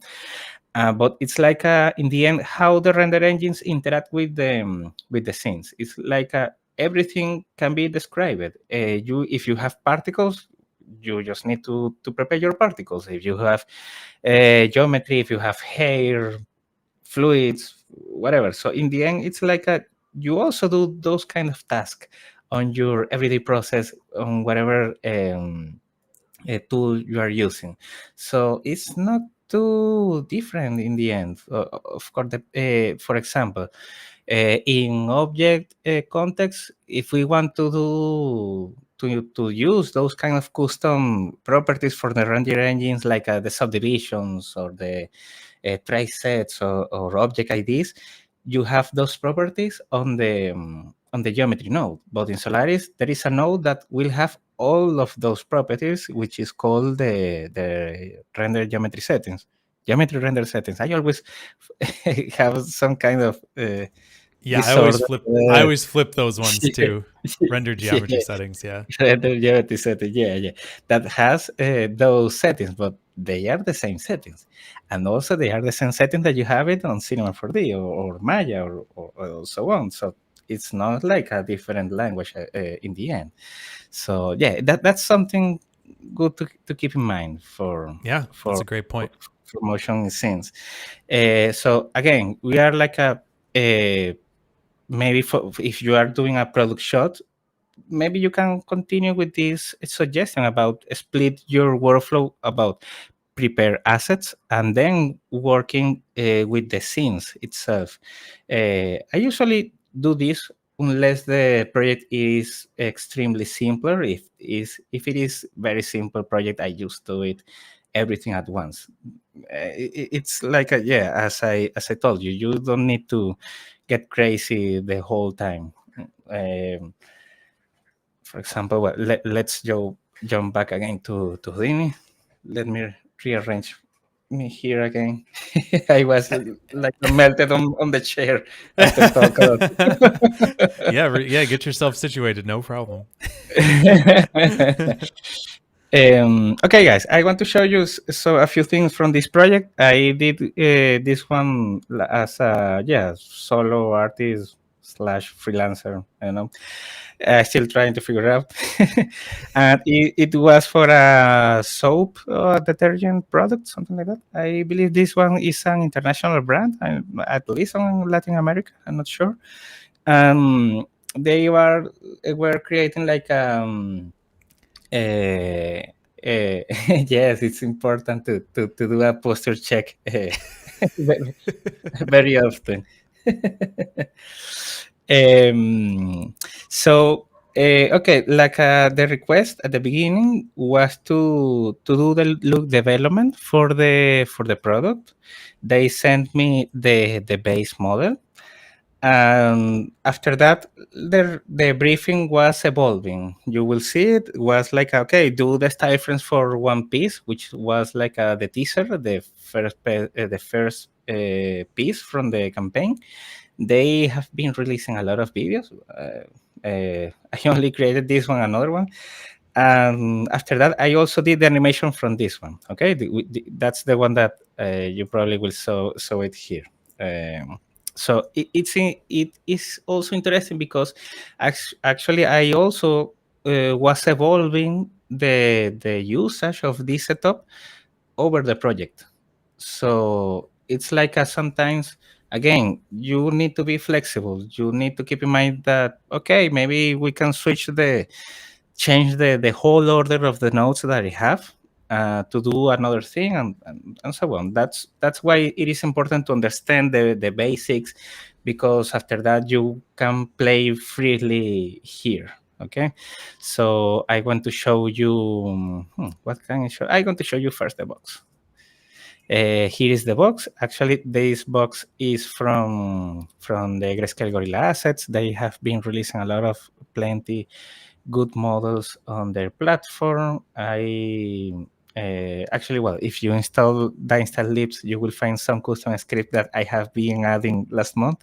So yeah, you can play with it. For example, I have this one that I can switch absolute path with a variable if it is available. I have all my GSG stuff on a custom location with a variable. So I just before the call, I just checking the file. I just noticed that I have that path on absolute. So okay, well, a random thing. I have basically I prepared the box. I do here like a common sub stuff, guys. Nothing crazy. Okay, here is the box. I just added the name here. I actually this is an interesting thing because okay, I know that I am preparing this as an USD asset. Not a too crazy USD asset, but I want to, it can have a sort of basic good structure, which means we can have like a parent null that that contains everything, which will be the geometry and the materials, nothing more. Which means that the asset will travel with the geometry and materials the whole time. So I just added the geo parent here and then the name, the box. I can just check it here. If I press the little window here to check the attributes, I can check the name attribute, and there you go. The geo box. No, that's a lot of Houdini magic, a lot of Bex to do that. And yeah, I just added some other attributes. For example, I added this a bonding box. Looks like this one to have like, I don't know, this gradient for some reason, which of course I don't remember. I also created a mask for the inside part. If I check the attribute, we can see here the mask. Let me disable the attribute. And I just selected manually the faces, right? It's like sometimes I saw like I mean, it's pretty easy to sometimes to try to do everything procedural, but sometimes like do the manual selection. Yeah, everything doesn't have to be 100% procedural all the time. Yep, for sure. Yeah. Especially if it's a model that you're using like this, like that is that isn't going to be changing, right? Like your topology is not going to be changing on it. So, yeah, it's good. Yeah. So it says there was a question sorry. here that just says, what step was the animation for the box done? Like, where was that done? I want to show you it in 1 minute. Okay. Okay. Actually, yeah, definitely, literally in 1 minute. Here, here I have, because this model came with both versions, with the open leads and the closed one. And here, again, remember this file was created initially with for make just style frames and with the closed box, and then I just started to modify everything, and without deleting everything of my previous work. It's like, okay, let's continue stacking what I need to do. So, for example, here I also created from. I have the lucky that the GSG assets are very nicely created. I have the lucky that both models have the same topology, so which means that I can do the lead selections easily on the open version, as you can see it here, because if it is closed here, it can be a little bit of headache to do the selections, and just transferred the selections to the closed one. And I created this sort of custom digital asset with a KineFX rig inside to do literally a rig animation to do this, because, and of course, because I'm not like a specialized on KineFX, the performance is very ugly. But I mean, I just needed to open it and close it with nothing more. So Yeah, that's cool though. That's a great idea. Just do something simple and get a nice little animation from it. yeah. So yeah, I have here is like each rig of each lead. Of course, I mean I know which is the main problem. The main problem is that I make like I rigged the box 3 times, and I should make everything on only one rig. But yeah, I just want to do it quickly. Cool. Okay, and that's how I animated the website. Yes, basically, it's a KineFX rig that I did kind of procedurally. I just make the lead selection, create a bonding box here from the lead, create a middle line. Again, also because this is the kind of thing that, yeah, maybe would be easier just to draw a spline, but sometimes we just love to get the things complex, right? Because I want to do it procedurally to make just a spline to be used as a bone. And yeah, now the spline only have 2 points. It will be used as a on the joint capture proximity, and this is the rig post that deforms the lead. It's not too interesting. I really thought it's a good solution for something quickly.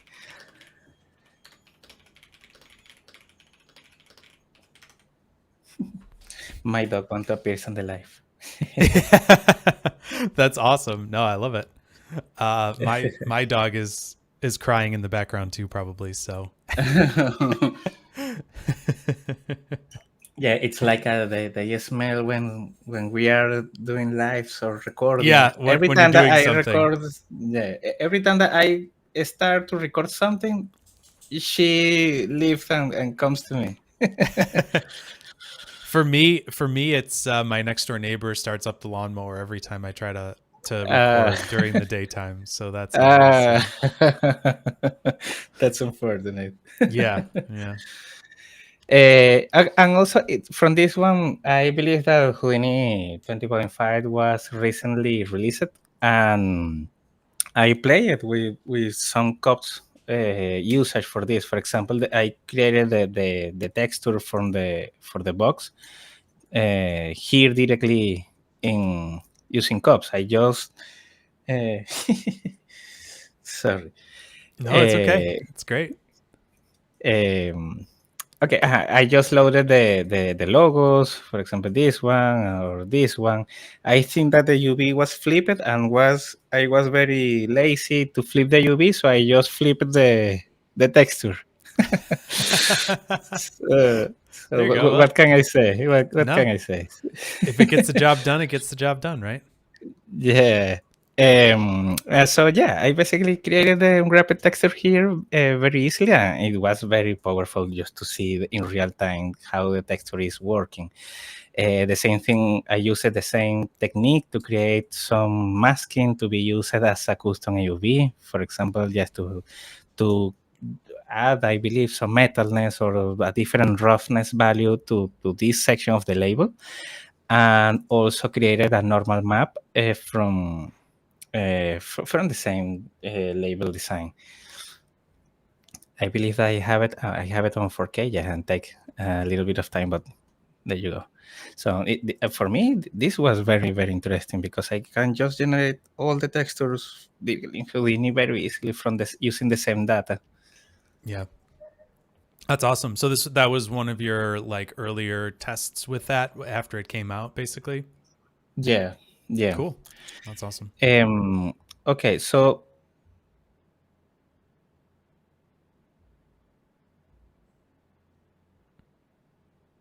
Oh, might have lost you for a second there, Carlos. Hold on a second here. Let me just see if I lost him here. Give me 1 second. Just gonna get in touch with him there.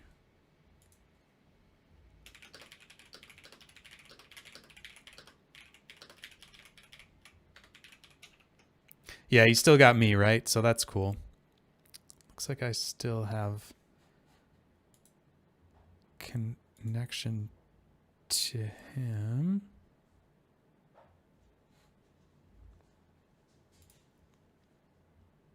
Hold on a second. Sorry, just trying to get in touch with him and see if the dog bit the internet cable. Yeah, exactly. Exactly. Well, that's the case with some of these things, right? We've got been doing this with a green screen recently, and now the dog can come in and knock the green screen out of the way.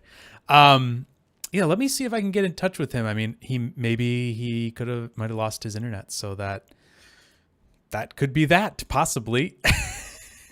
Can't always predict that stuff. So let's see here. I'll see if I can get in touch with him. But if let me just see here.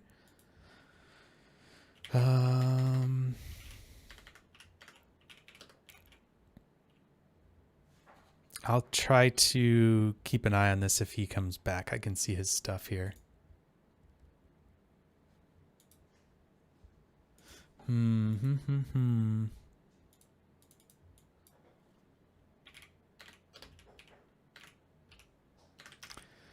Let me try one thing here, folks. Just give me a second. All right, I'm just going to disconnect this for a second here. So give me a second.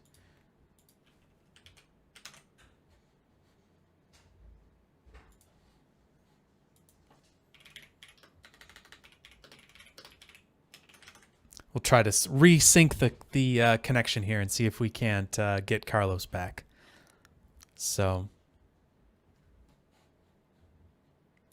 give me a no worries, Carlos. No worries. No worries.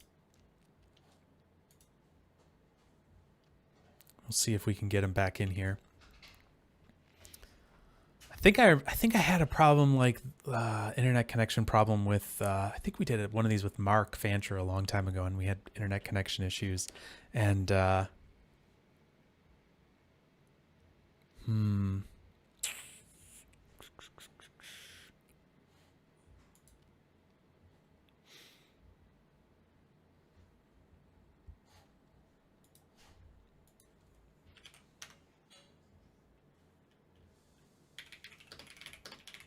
sorry, just trying stuff in the background here.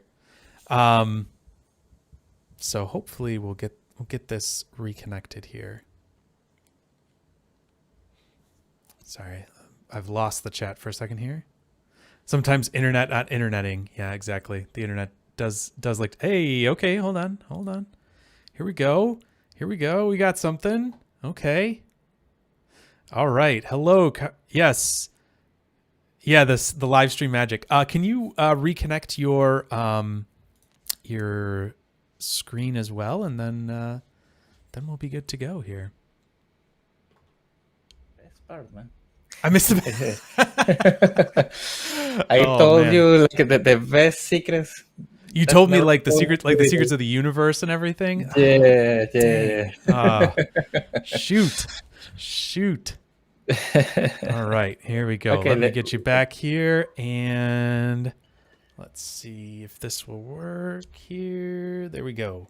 All right. Okay. I think we're back. And going. So, all right, where were we at here? I think you had shown us the box, and you were about to show us something else, and you got real quiet on us. So, what do you got? Okay, I don't know.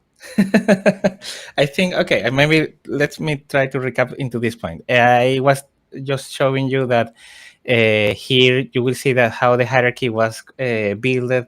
Thanks that I used the naming inside of the node. And after that, I was just telling you that that actually I forgot to mention the name of the studio, which is called Indie Collective, the one that hired me for the project, which is from a Chilean friend. And the interesting thing to mention that is that he told me that the asset should work for 3ds Max and Houdini. V-Ray. And I know that V-Ray also supports Material X and USD. And it was okay, no problem at all. I can do the style frames, but also at the same time, I can give you the asset that should work for V-Ray. Unfortunately, at this point, I still don't know if that worked. he never told me. I forgot to ask him, but I guess never got feedback on that, huh? Yeah. So I mean, in one point of view, that's a good thing, because if that didn't work, he would told me. Yeah, he would have told. Yeah, you would have heard about it, right? Yep. Yeah.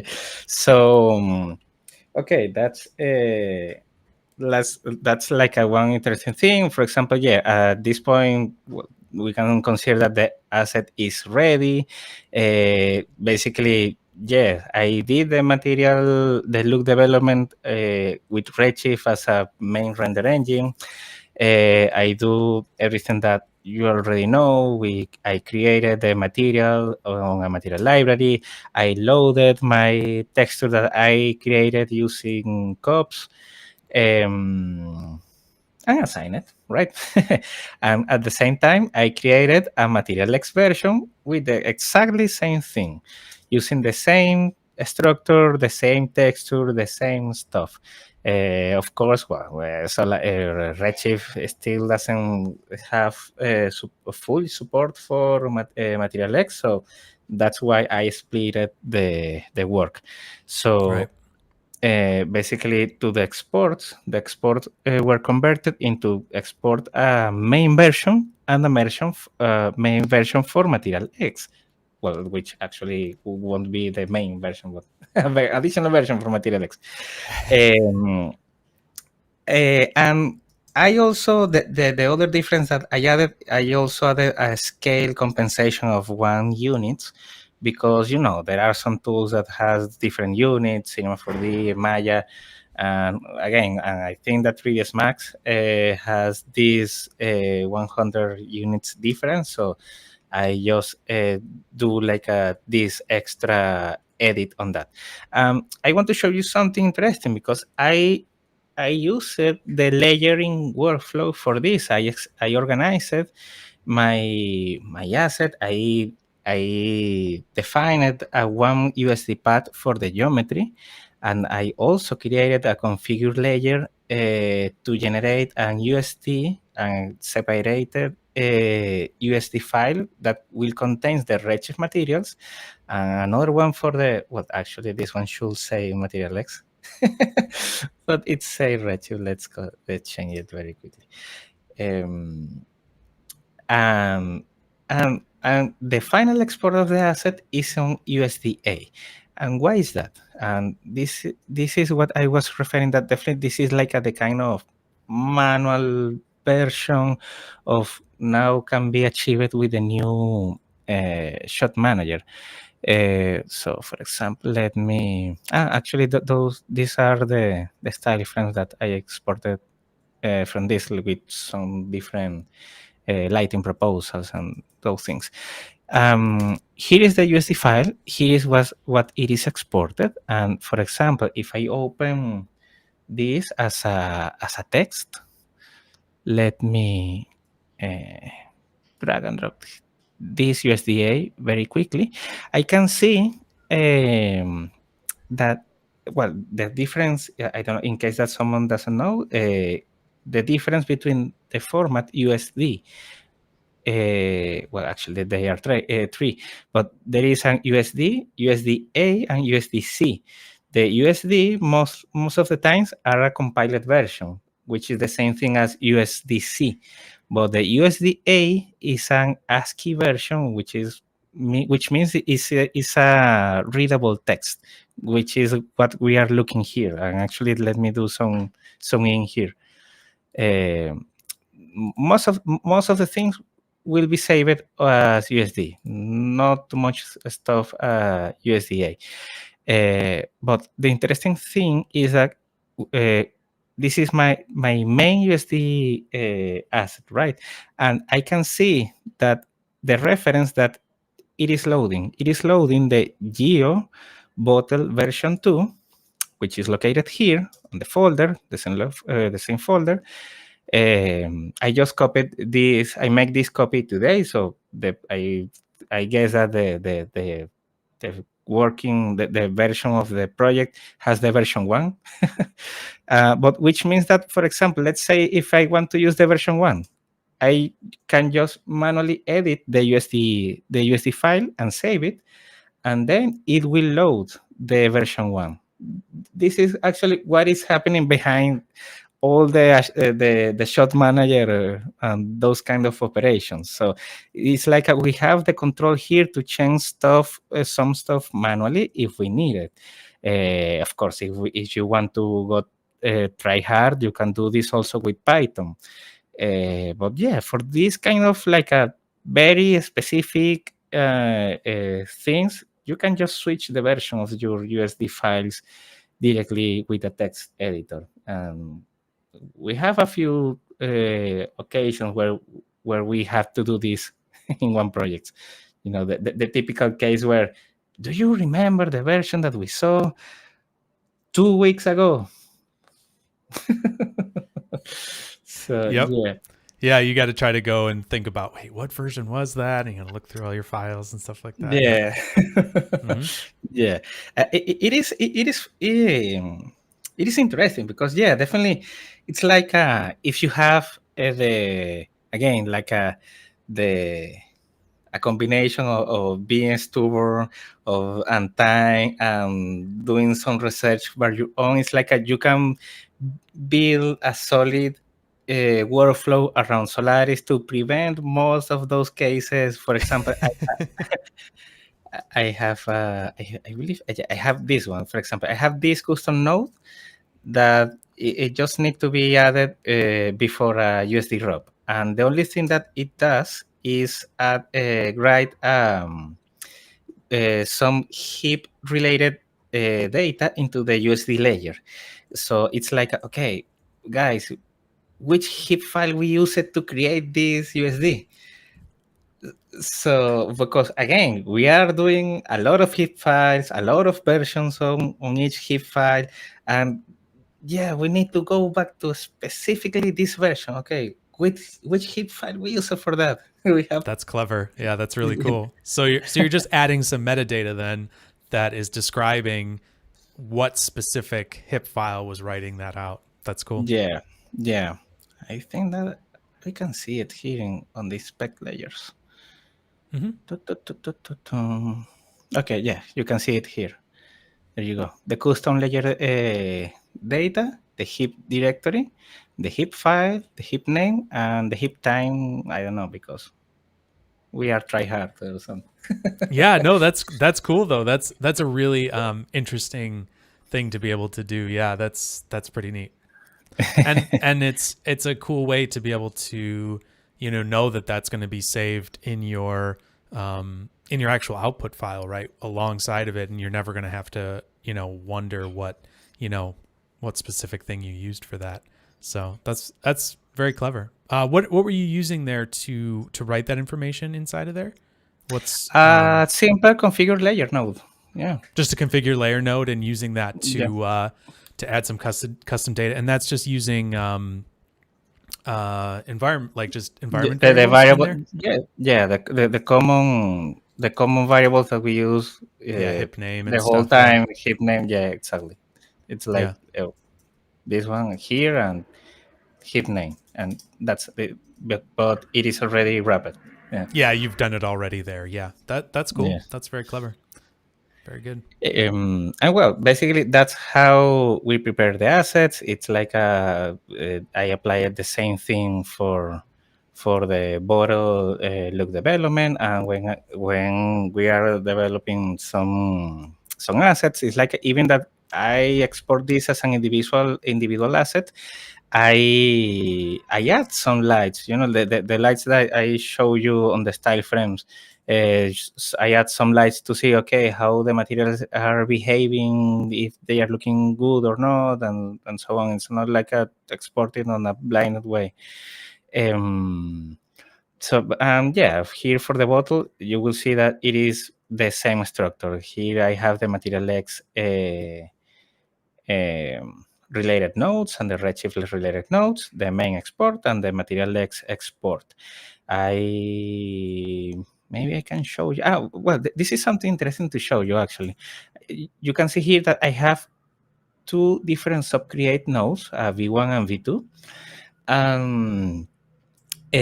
But if I take a look to the configuration, the naming or the hierarchy on the SINGRAPH tree, it is the same. It is using the bottle. So, which means that, for example, if I switch between the two versions, the rest of my chains will continue working because the naming are the same. And the USD primitives are the same. So I believe that the version 1 has some issues with the UVs. Let's check it very quickly. This is the moment when the machine will explode on the live. Sorry, I had myself muted. Yeah, I think that's a great point that you're making there with the pathing, right? Because pathing is so important in USD and in Solaris, and so if you do change your pathing up, it could really break a lot of stuff in your setup. So having those paths set correctly and kind of making sure you're matching that in each of your versions is really important. Yeah, definitely. So take a look. This is the version 1 that has some issues with the UV from the label. The version 2 has the label at least, and maybe some other fixes also. But I didn't change anything because all the paths are the same. Yeah. So yeah, maybe just to show you something very interesting here. Again, I don't know, I think that someone asked me a while ago. I don't remember in which Discord server, but if I am like creating everything now directly in Solaris, or if I'm doing something in Object and then moving them to Solaris. And to be honest, right now I am creating most of the things directly now in subcreate nodes. It's like I have like a sort of rule where, okay, if it is something that is not too heavy, I just create it on the subcreate node. If it's like a medium stuff, I just create it on a sub network, but on my stage node. And if it is something heavy like a simulation or something, yeah, I create that one on object and probably on a separated heap file. So that's why that's how I am managing my geometry creation and stuff. Yeah, that's cool. That's interesting. Like, yeah, I haven't really like personally. I'm not doing a ton of rendering with, especially when I'm doing stuff on here. So like for me, I do a lot of stuff at the object level, but yeah, that's a nice little like rule of thumb, especially like with your SOP network. If you know you're going to need to pull a bunch of different things out of it, right, into your Solaris scene, you'd want to have a lot of different nulls and things like that that you can pull in, versus like if it's like a contained object like that, this bottle here, obviously that can live within one SOP create and can just kind of be an individual unit. Yeah. I think that I have a few interesting things here to show you before jumping to the final section. Here, well, the classic workflow, imported the bottle that they sent me, do some cleaning or naming work, nothing magic here. But what I love here, again, now that we have the chance to integrate like how can I call it? Not real time, but we can add like a COPS workflows on the middle of other processes. It's very powerful. It's very, very powerful. For example, I also at the same time that I am preparing the asset, the geometry, I am preparing some textures to be used at look development level. So yeah, I like I have this subnetwork where here I just created a mask for the cap, and here I have a cup network that post process the whole attribute, and that I loaded later on my shading, which takes a little bit to load. Looks like. There's a question here while we're waiting for that. Just a question here. If you create stuff on a separate HIP file, how do you then bring it into Solaris? Do you export it to USD from the other HIP file, a BGO cache, or just straight up SOP import? Well, I can already say that a SOP import wouldn't work from a separate file, but why don't you? No, Yeah, how do you? no, but I think that I got the idea, because it's like I maybe do the sub import on that HIP file to make sure to prepare the USD completely on that, let's say on a temporarily Solaris session on that HIP file, and then export the USD. Okay. Because sometimes not too much. I don't use too much the USD export from subs, because it's a little bit limited on with some configs to customize the hierarchy, especially it's like, okay, the naming of the parent, and what happens if you want to like I did on the bottle, that I have to use a configure primitive to change the one primitive type, right? We can't do those kind of things too much easily at sub level. So yeah, I most of the time I actually move it on a temporarily Solaris session on that HIP file, and prepare the USD and export it from that. And I think that this that goes makes sense. frozen. Yeah, I think I can close it.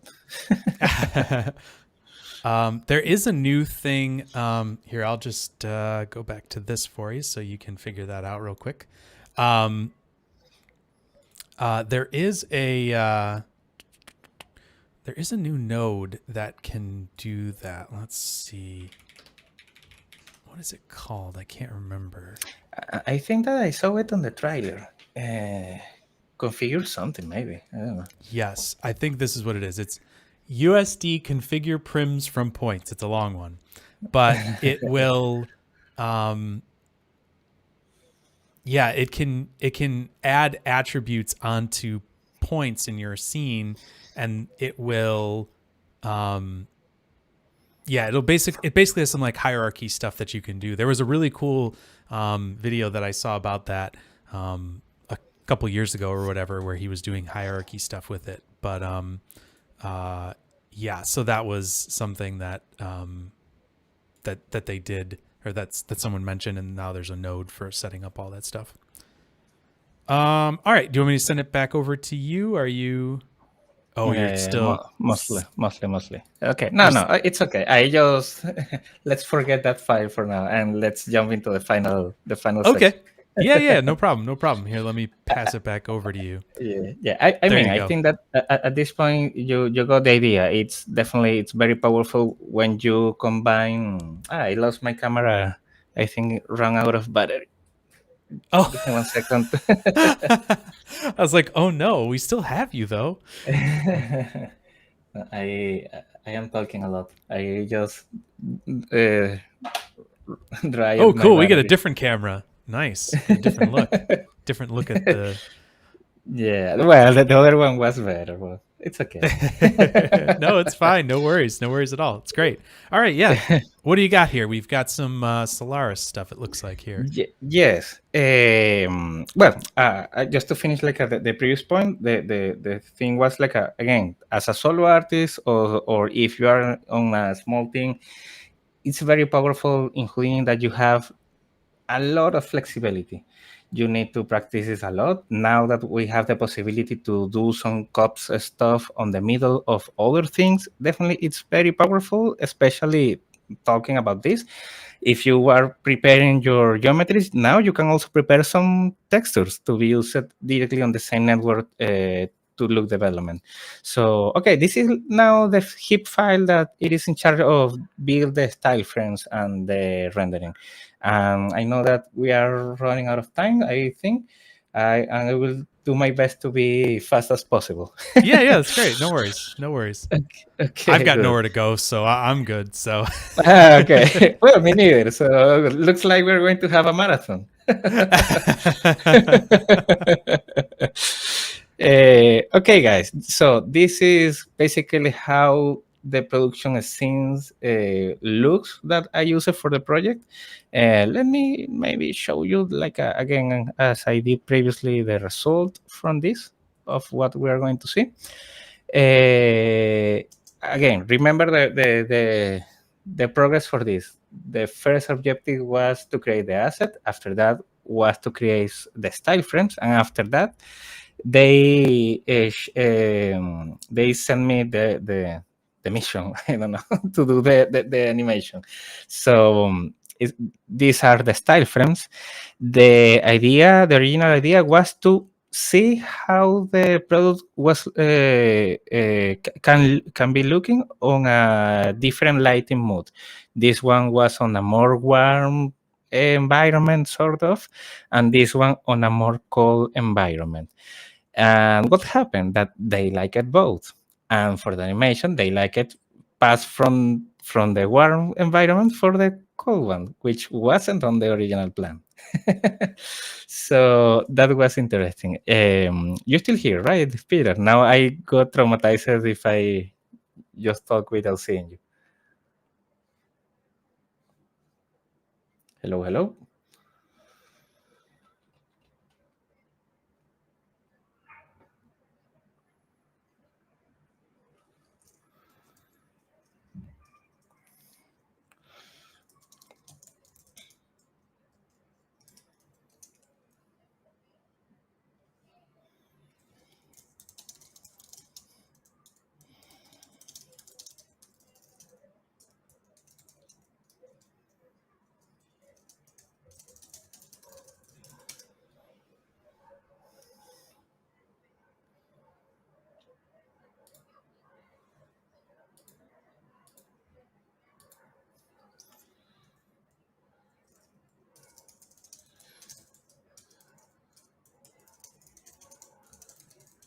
Can you hear me? Okay. Okay. Well, I mean, I can still talking if you can hear me. yeah, I can hear you just fine. Sorry about that. Jeez.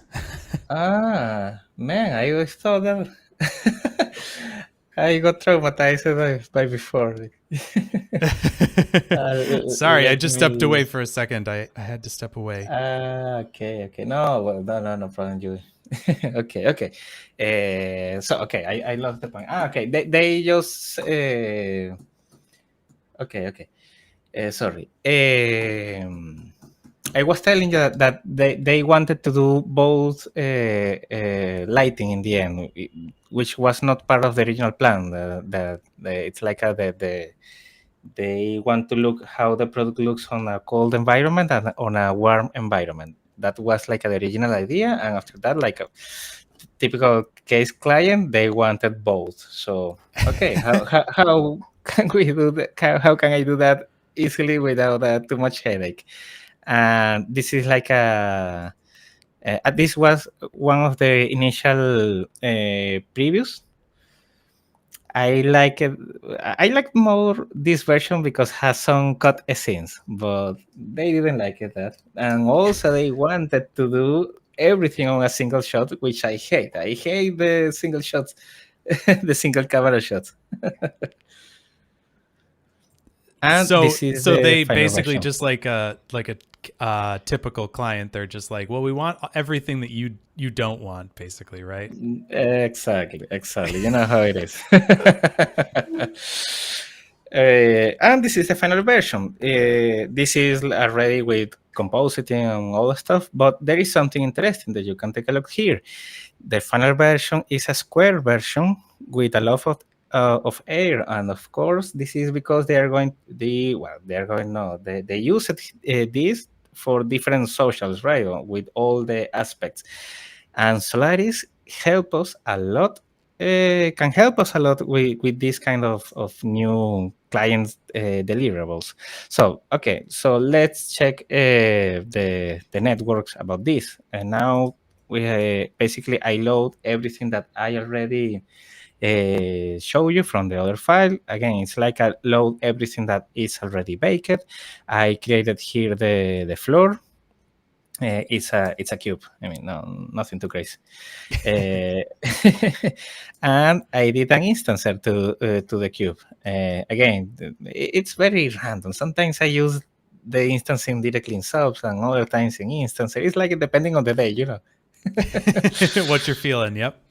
Yeah. And here I just do some X-form edits of the instances. I also love this node, the edit lob. Again, it's like it gives us more closely to a more common workflows from other applications to move stuff. It's not like we can just, I mean, directly. Let me create a node here.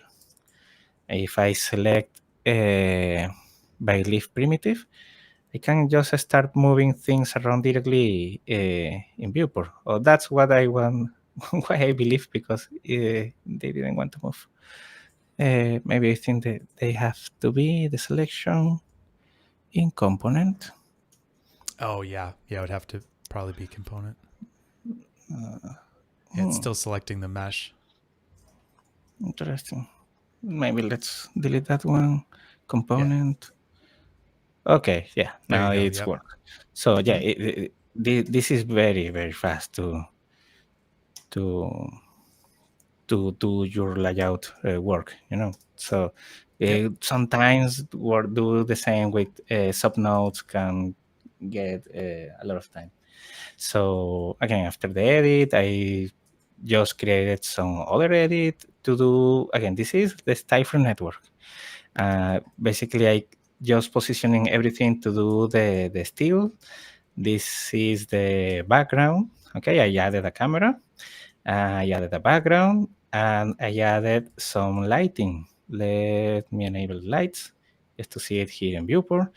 I have a custom digital asset for Redshift to create some gobo lights. This is maybe might be a story for another day, or I want just to leave you with the Easter egg. And there you go. This is the style frame with the cool mood. And here is the Redshift lob to do the rendering. But at the same time, we will need the other version without the product, right? Like at the other moment where we only see the box. So what? Do you know something that I didn't show you? I didn't show you that I also exported as another USD the closed version of the box. Remember the closed version, right? Oh yeah, yeah. So Okay. so basically, I do some USD magic here. I load the closed USD version, and the closed one doesn't have the materials, doesn't have anything else, only the geometry with the close with the other points as the position actually. And we can do overrides of that kind of things. I just need to place it over my other box here, and it will compose. Do you remember?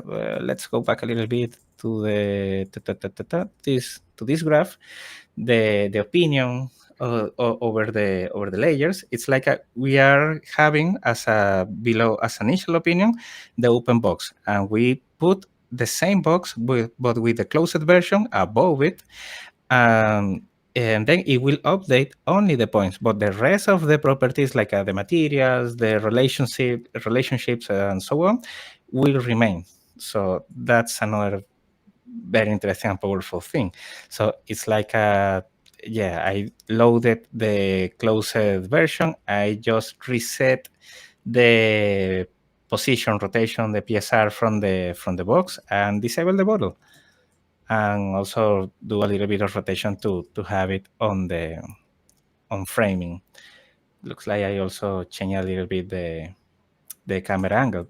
So it's like from one same scene or shot, I generated both versions very easily without nothing too crazy.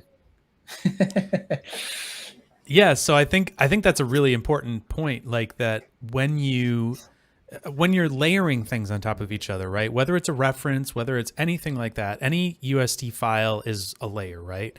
And so when you put one of these files or a layer on top of another one, like if you're thinking about it from like a Photoshop standpoint, right? Like there you're layering pixels. Here we're layering opinions on what happens in your scene. And so your opinion that you layered, right, was that these points should be in the position of a closed box, not in an open box. And so really that's the only opinion that's different between those two. And because Exactly. it was the most recent thing you did, it then updates your geometry to that, and everything else stays the same. So The AUVs from the shot, I think I can show you later on the animated network. I think it's okay. Here on this branch, again, I have the same initial scene or stage. I just duplicated all the lights, changed a few things, of course, to have the warm look, and did the same thing. Basically, stacked the warm version.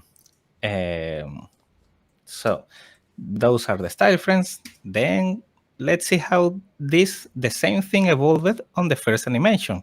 So the things might start to look a little bit complex, but again, remember the foundation. It's like a load your stuff or add your stuff on your scene and then do a lot of overrides and just play with overrides. You can just resolve like a lot of stuff with by just doing overrides.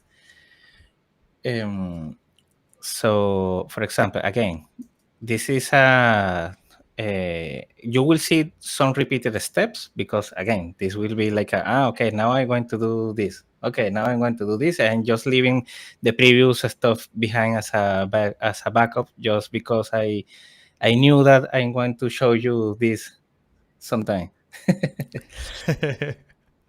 Again, box, base, you already know this. So here you can see I have the closed box, but do you remember the digital asset that I showed you to control the leads?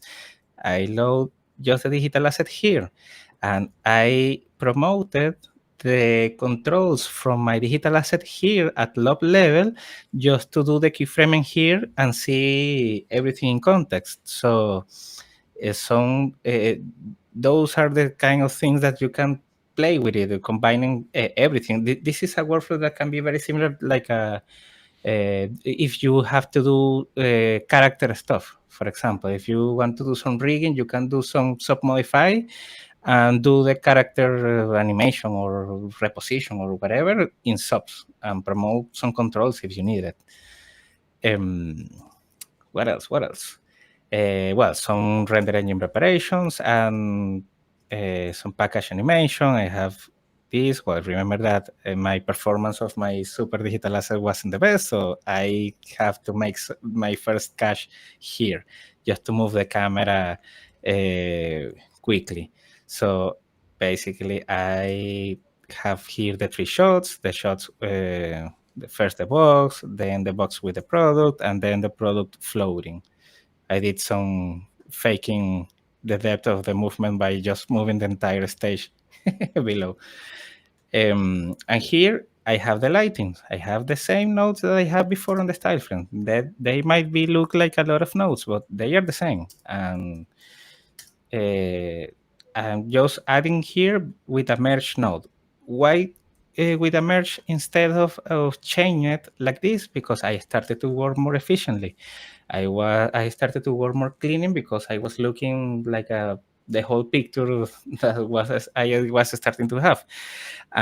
So the lighting was repeating mostly on the three shots. So I don't want to duplicate everything for all the shots. I can just merge the same lighting. And if I need to do some customizations, I can do it with overrides. And that's why you can find here. I have, well, the depth of field, some camera offset looks like, and I started to do some, this is the light linker, which I was removing the contribution from one light into one specific object. But for example, this is where the magic starts to happen because I can also do as an override. If you press here on the little circles on the edits, you have different kind of operations. My favorite one is the multiply because I can just set like the final not state. Yeah, state actually. State. The final state of my light.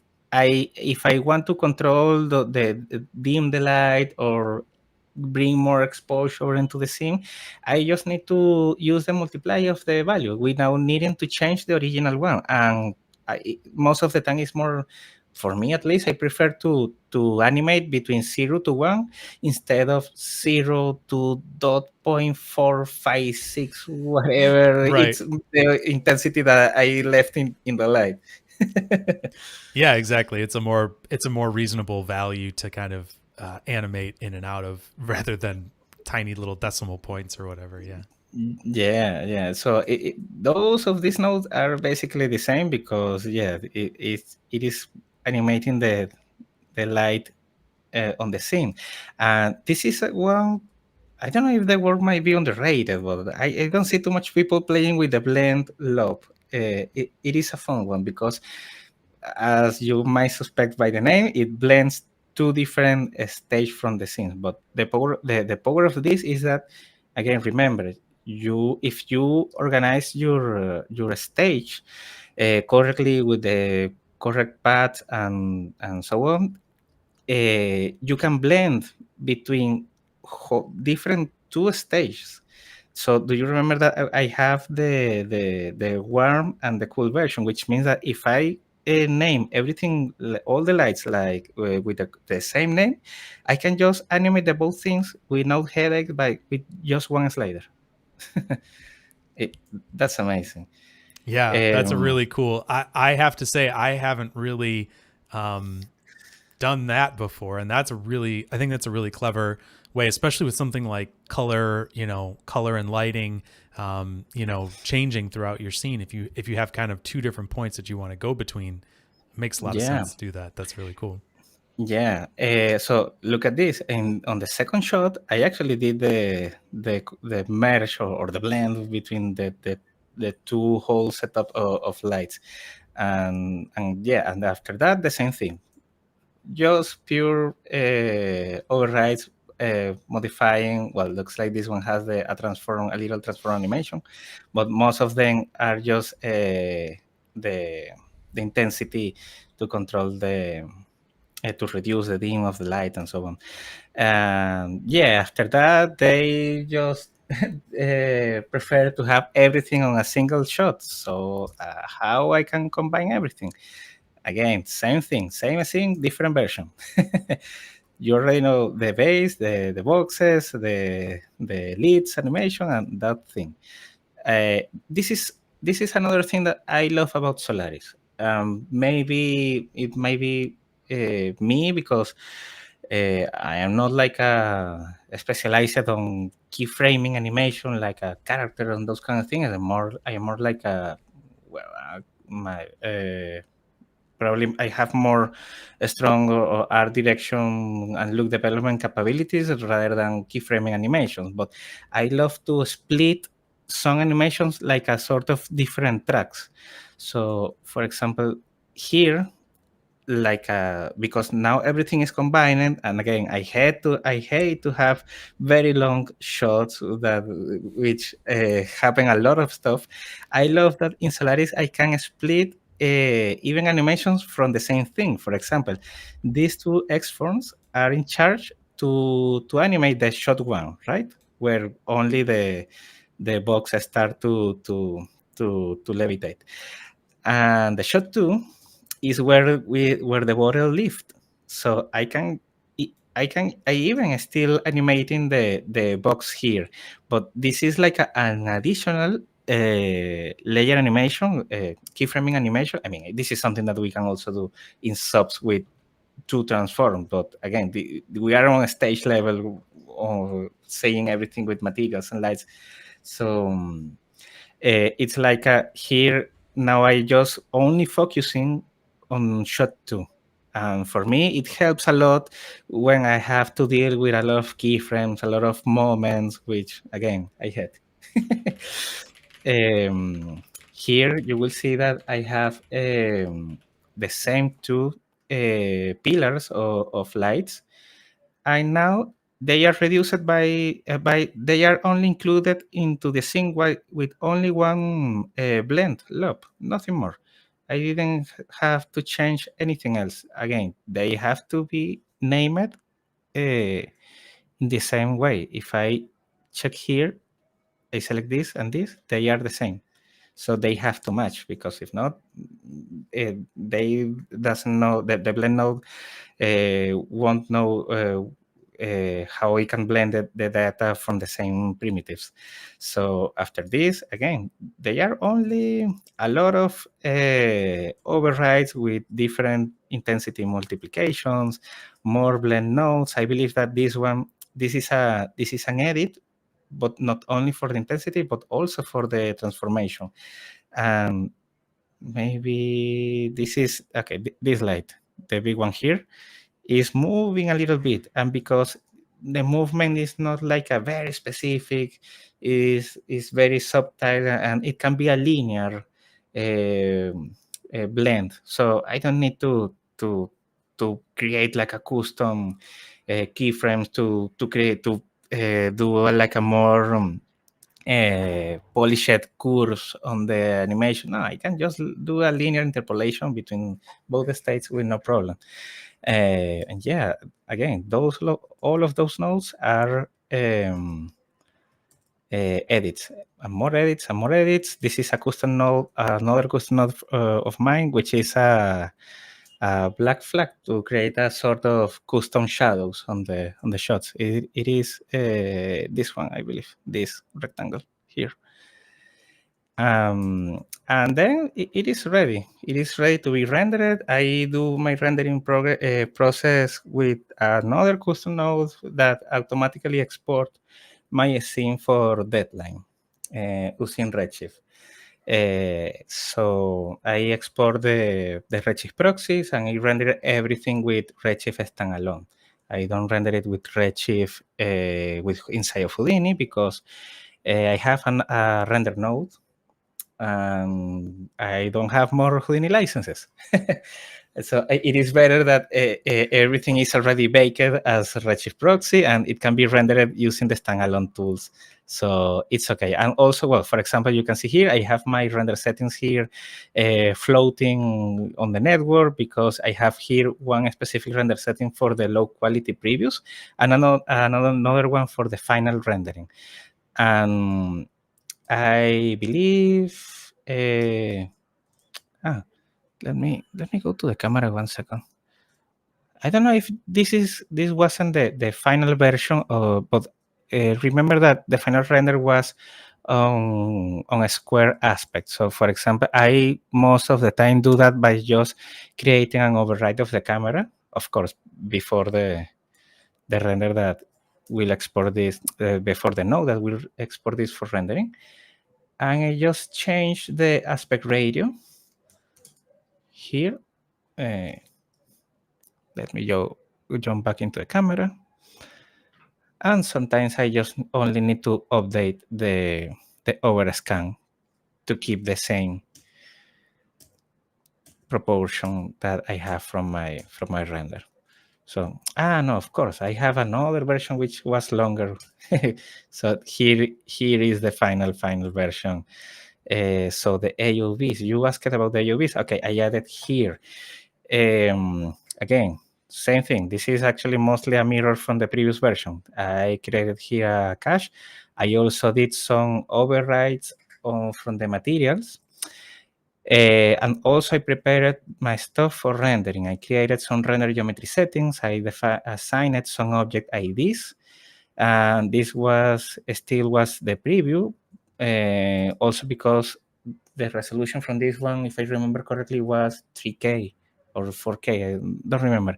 So I did the compositing first on a lower version, 9:16 version, with the same AOVs, with everything. And then I just replaced the layers in compositing with the final resolution version. So here is the shot, and this is the camera override that updates the aspect ratio.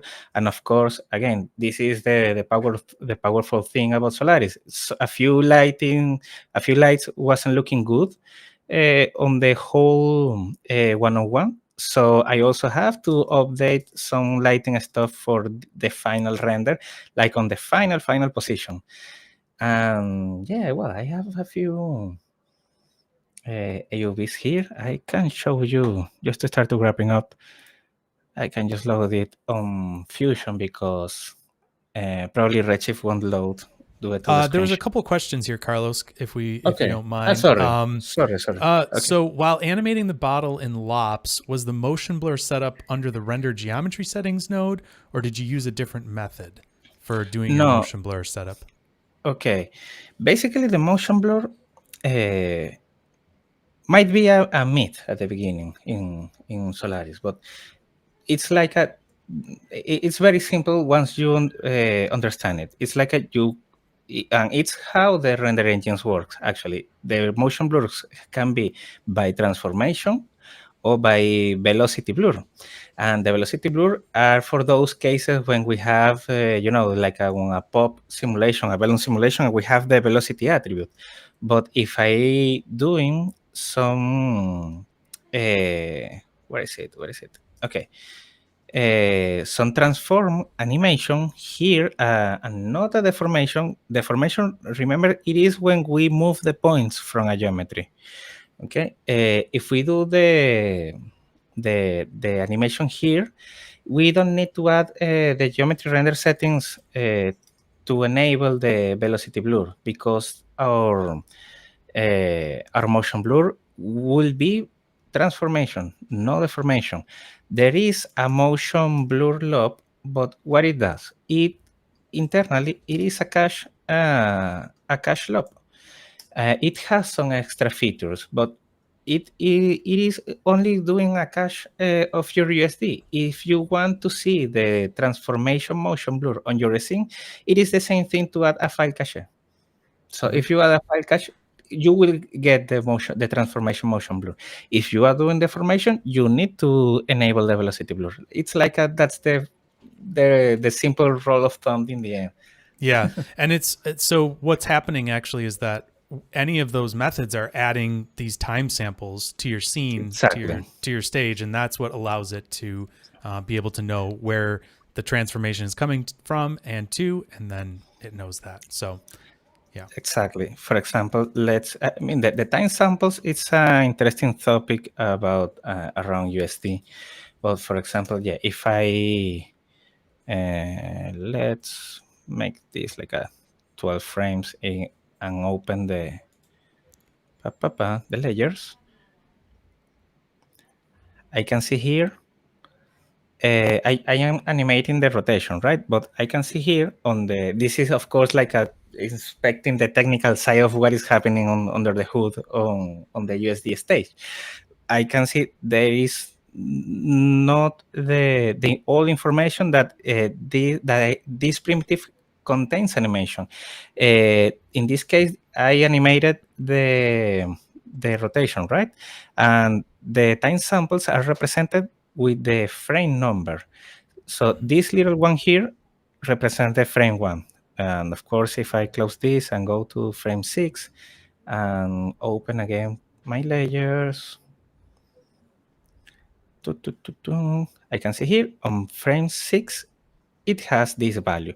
But again, like you said, Peter, this is not enough data for the render engines to know because, okay, this is for that frame, but on the next frame can be a whole different thing.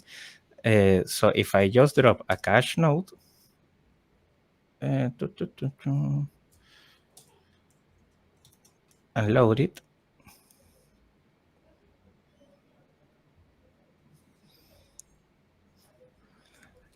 I can see all the data from each layer that it is animated. And this is what is called the time samples.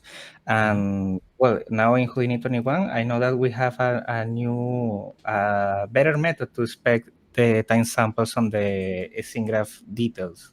Yep, that's right. Yeah, there's a little panel on the scene graph details that'll let you see if there's time samples or not written, and how many there are. So that's kind of a nice, quick feature.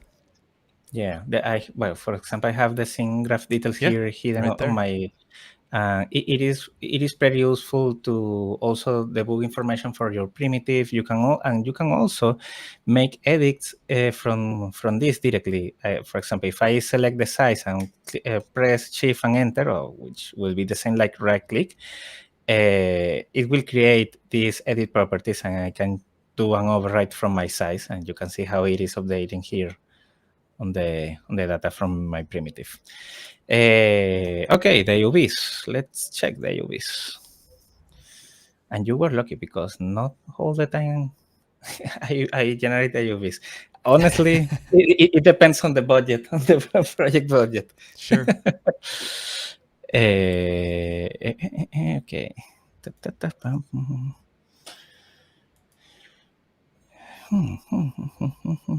Teaser. It might be this one.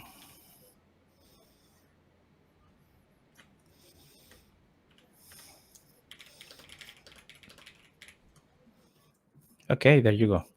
I have, I think this is a sort of custom puzzle mat because, I mean, if you are familiar with Redshift, you know that the object IDs can be represented with puzzle mats.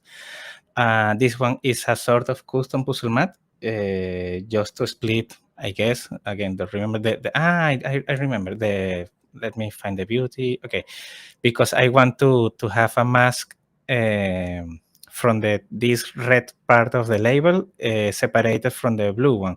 But I was too lazy to open the Illustrator file and find it and export it. Again, it's some practical solutions. This is that custom puzzle mat. This is the beauty. This is who knows what. This should be probably a custom IOV from a line on the label. This is the label of the bottle, and this is a mask from the label from the box. And that's it. Actually, very very simple. Nothing too crazy. I think I can show you the compositing file if you want. Where is it? This one. No, this is the. No, yeah, the preview. Because if not, if it is the 3K, we're going to be here until midnight. This is the first other program that not the first other program. We probably have had a couple, but it's fun. I don't. This is Fusion. Is that what this is, or is this? Yeah. It is Fusion. This is the compositing.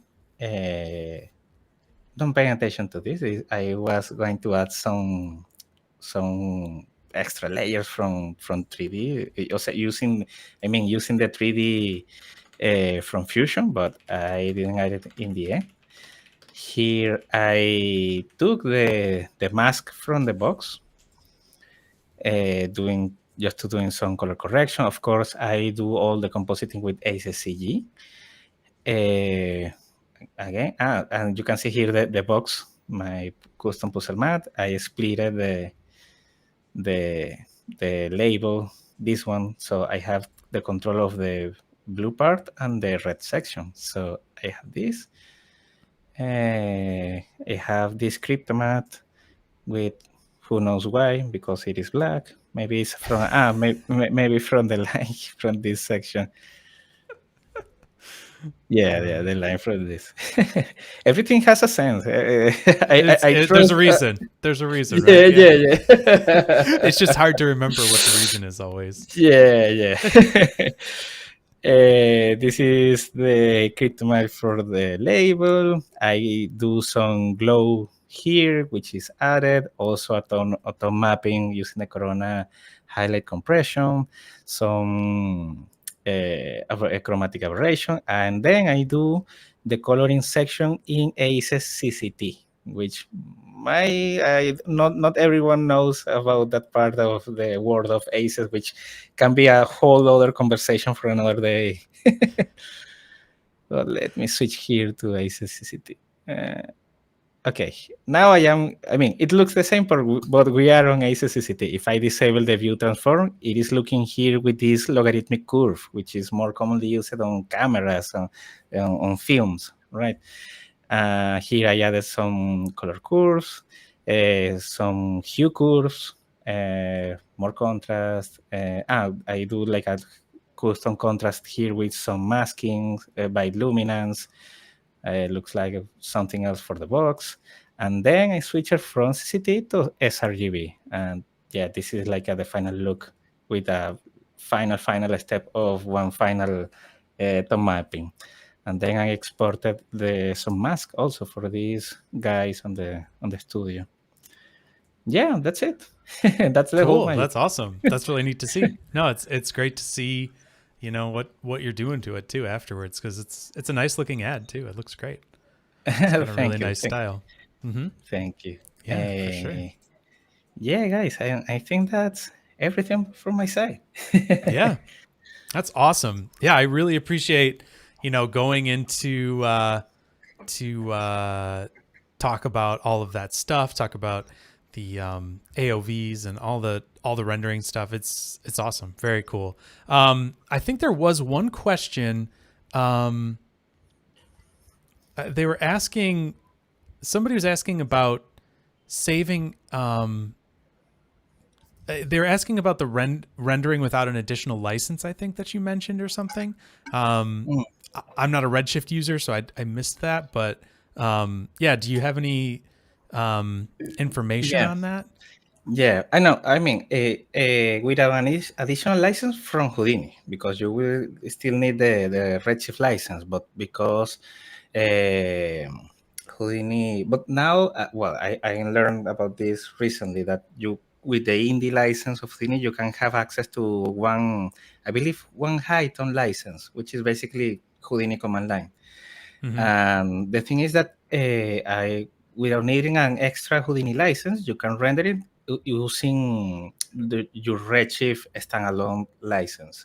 There are also some benefits about that, because if you open Houdini, even if it is on background with command line, it will need to load everything from Houdini side, all the same or mostly the same time that it takes to open the UI version can take to open the command line version, which is more or less the same thing that we can check with some TOPS networks. But also, yeah, you can save some money without buying another extra Houdini license if you need it. If you have multiple render nodes, again, recently I discovered that we can have access to one Houdini to Python license, or Houdini engine license, actually, which is the Python version. And yeah, I mean, at this point, I already have the workflow like that. So it is useful. For example, there are a few other things. As far as I know, Hosk itself doesn't require a Houdini license either, which means that if you have the technical knowledge, you can have, for example, multiple or Karma licenses or Redshift licenses. You don't need to acquire more Houdini licenses. But of course, if you're going to want to render with Karma, you will need to buy some Karma licenses. But you don't need to Houdini licenses to run Hosk. But of course, you will need the technical knowledge to build the submitter for Hosk and so on. Yeah, it's so basically what you're doing is you're running some headless versions of Exactly. well, you're running Redshift headless. Basically, you're just feeding that Exactly. into a command line for Redshift, and that's how you're able to do that, right? Exactly. For example, I have on my pending task, Redshift recently released a USD command line version too. So right now my workflow, it also takes time to export the Redshift proxy because it needs to open Houdini in background, headless, and process everything. But again, in Solaris, we have all the USD ready to be rendered, like we Right. do the USD render up. But yeah, well, maybe someday I will have Yeah. the chance So to. if you were able to do the same thing but with a USD version of Redshift, you could just feed it the USD directly, and you don't have to have the proxy step in between, right? Yeah, exactly. Mm-hmm. Yeah, makes sense. Cool. Well, Carlos, this was a really fun little journey here that we had. I like this a lot. This was cool. We had lots of neat little informational things and got to see some process stuff and all sorts of different things. It was really cool. Very, very cool. Very, very cool stuff. Sorry for the little bit of technical hiccups there in the middle, No, but don't hey, worry. it's live. It's live Yeah. internet, TV. I don't know what this is, but yeah, it's live. So I appreciate you sticking around for that. But yeah, thank you so much for your time and for putting together a presentation like this. It's great. It was super, super helpful. I know people will get a lot out of this, and just nice for them to be able to see, someone's workflow and see smaller scale stuff than, hey, here's what Pixar's doing with this, or here's what ILM's doing with it. It's nice to see what people are doing on a smaller scale and how they go about doing things. And sometimes it's just about getting things done, right? Like it's Yeah. like, yeah, there's perfect, but don't let having everything needing to be perfect stop you from getting something done, right? So Yeah, definitely. Well, also apologies for the long presentation. Yeah, I know it was a lot of information. no, it's great. I definitely wanted to demonstrate that we can do a lot of stuff with this without getting crazy. Of course, it always recommended to take your time to study some of the technical things. You can do a lot of crazy things if you have a little bit of access to this part. For example, I more or less recently, or a few months ago, I started to learn how to use Wrangler nodes in LOPS, because yeah, I use a lot of Vex stuff in SOPs, but didn't know how to interact with my Solaris scene or the USD scene itself using Wranglers. And I found that there are a lot of interesting stuff that again, it's like a inject more of the Houdini procedural power on this kind of stuff. For example, I have a few years already doing my Mardini scenes entirely on Solaris, and for Mardini, I took the personal challenge to also do some custom explorations with Solaris. Sometimes, first, I have one scene that I say okay, let's pretend that we are, a complex workflow like Pixar. Let's do the whole process with variants, with I forgot the name of the bounding box on USD.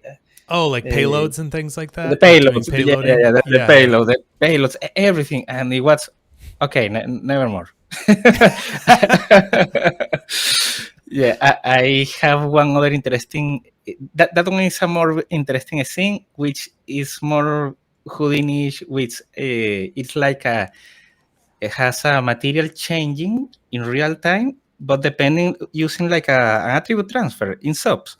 But I move that data from SOPs to LOPs to select procedurally which material should be loaded on my object. Definitely, that's the kind of thing that you can do on other tools. Yeah, that's cool. That's really cool. I love it. Well, seriously, thank you so much for spending the time and sharing this stuff. I'm sure if anybody has any like follow-up questions, maybe they could maybe find you on Discord or something like that and chat. Anything else that any other place that people could find you, or anything that you'd like to kind of plug as we're heading out? Anything else? No, yeah, definitely Discord is fine. Twitter or Instagram. I'm not too Instagram guy. I try it, but yeah, Me no, either. I definitely. get it. Yeah, Discord it's fine, or Twitter or X, whatever, and Instagram it's fine. But definitely, thank you so much for having me, Peter. Yeah, Definitely, it's it great. was a very fun experience, and yep, and also definitely thank you for your training, for your Oh, Solaris training, man. no worries, no worries. Part of my job. Hey, that's what I do. But what you should do too is, if you don't mind, maybe sharing those links to the libraries and stuff that you've put out, that For you've sure. made. Share those on our Discord server, and that would be super great. Awesome. And then Sure, everybody can sure. use that. All I right. can share Well, it. why don't we wrap things up here, Carlos? Thank you again so much for taking your time, and thanks everybody for joining. And yeah, we will see you all next week. Thanks so Yeah, much, thanks everybody. everybody. Yeah, See thank ya. you everybody for being here. I forgot Bye-bye. to say it. Bye bye.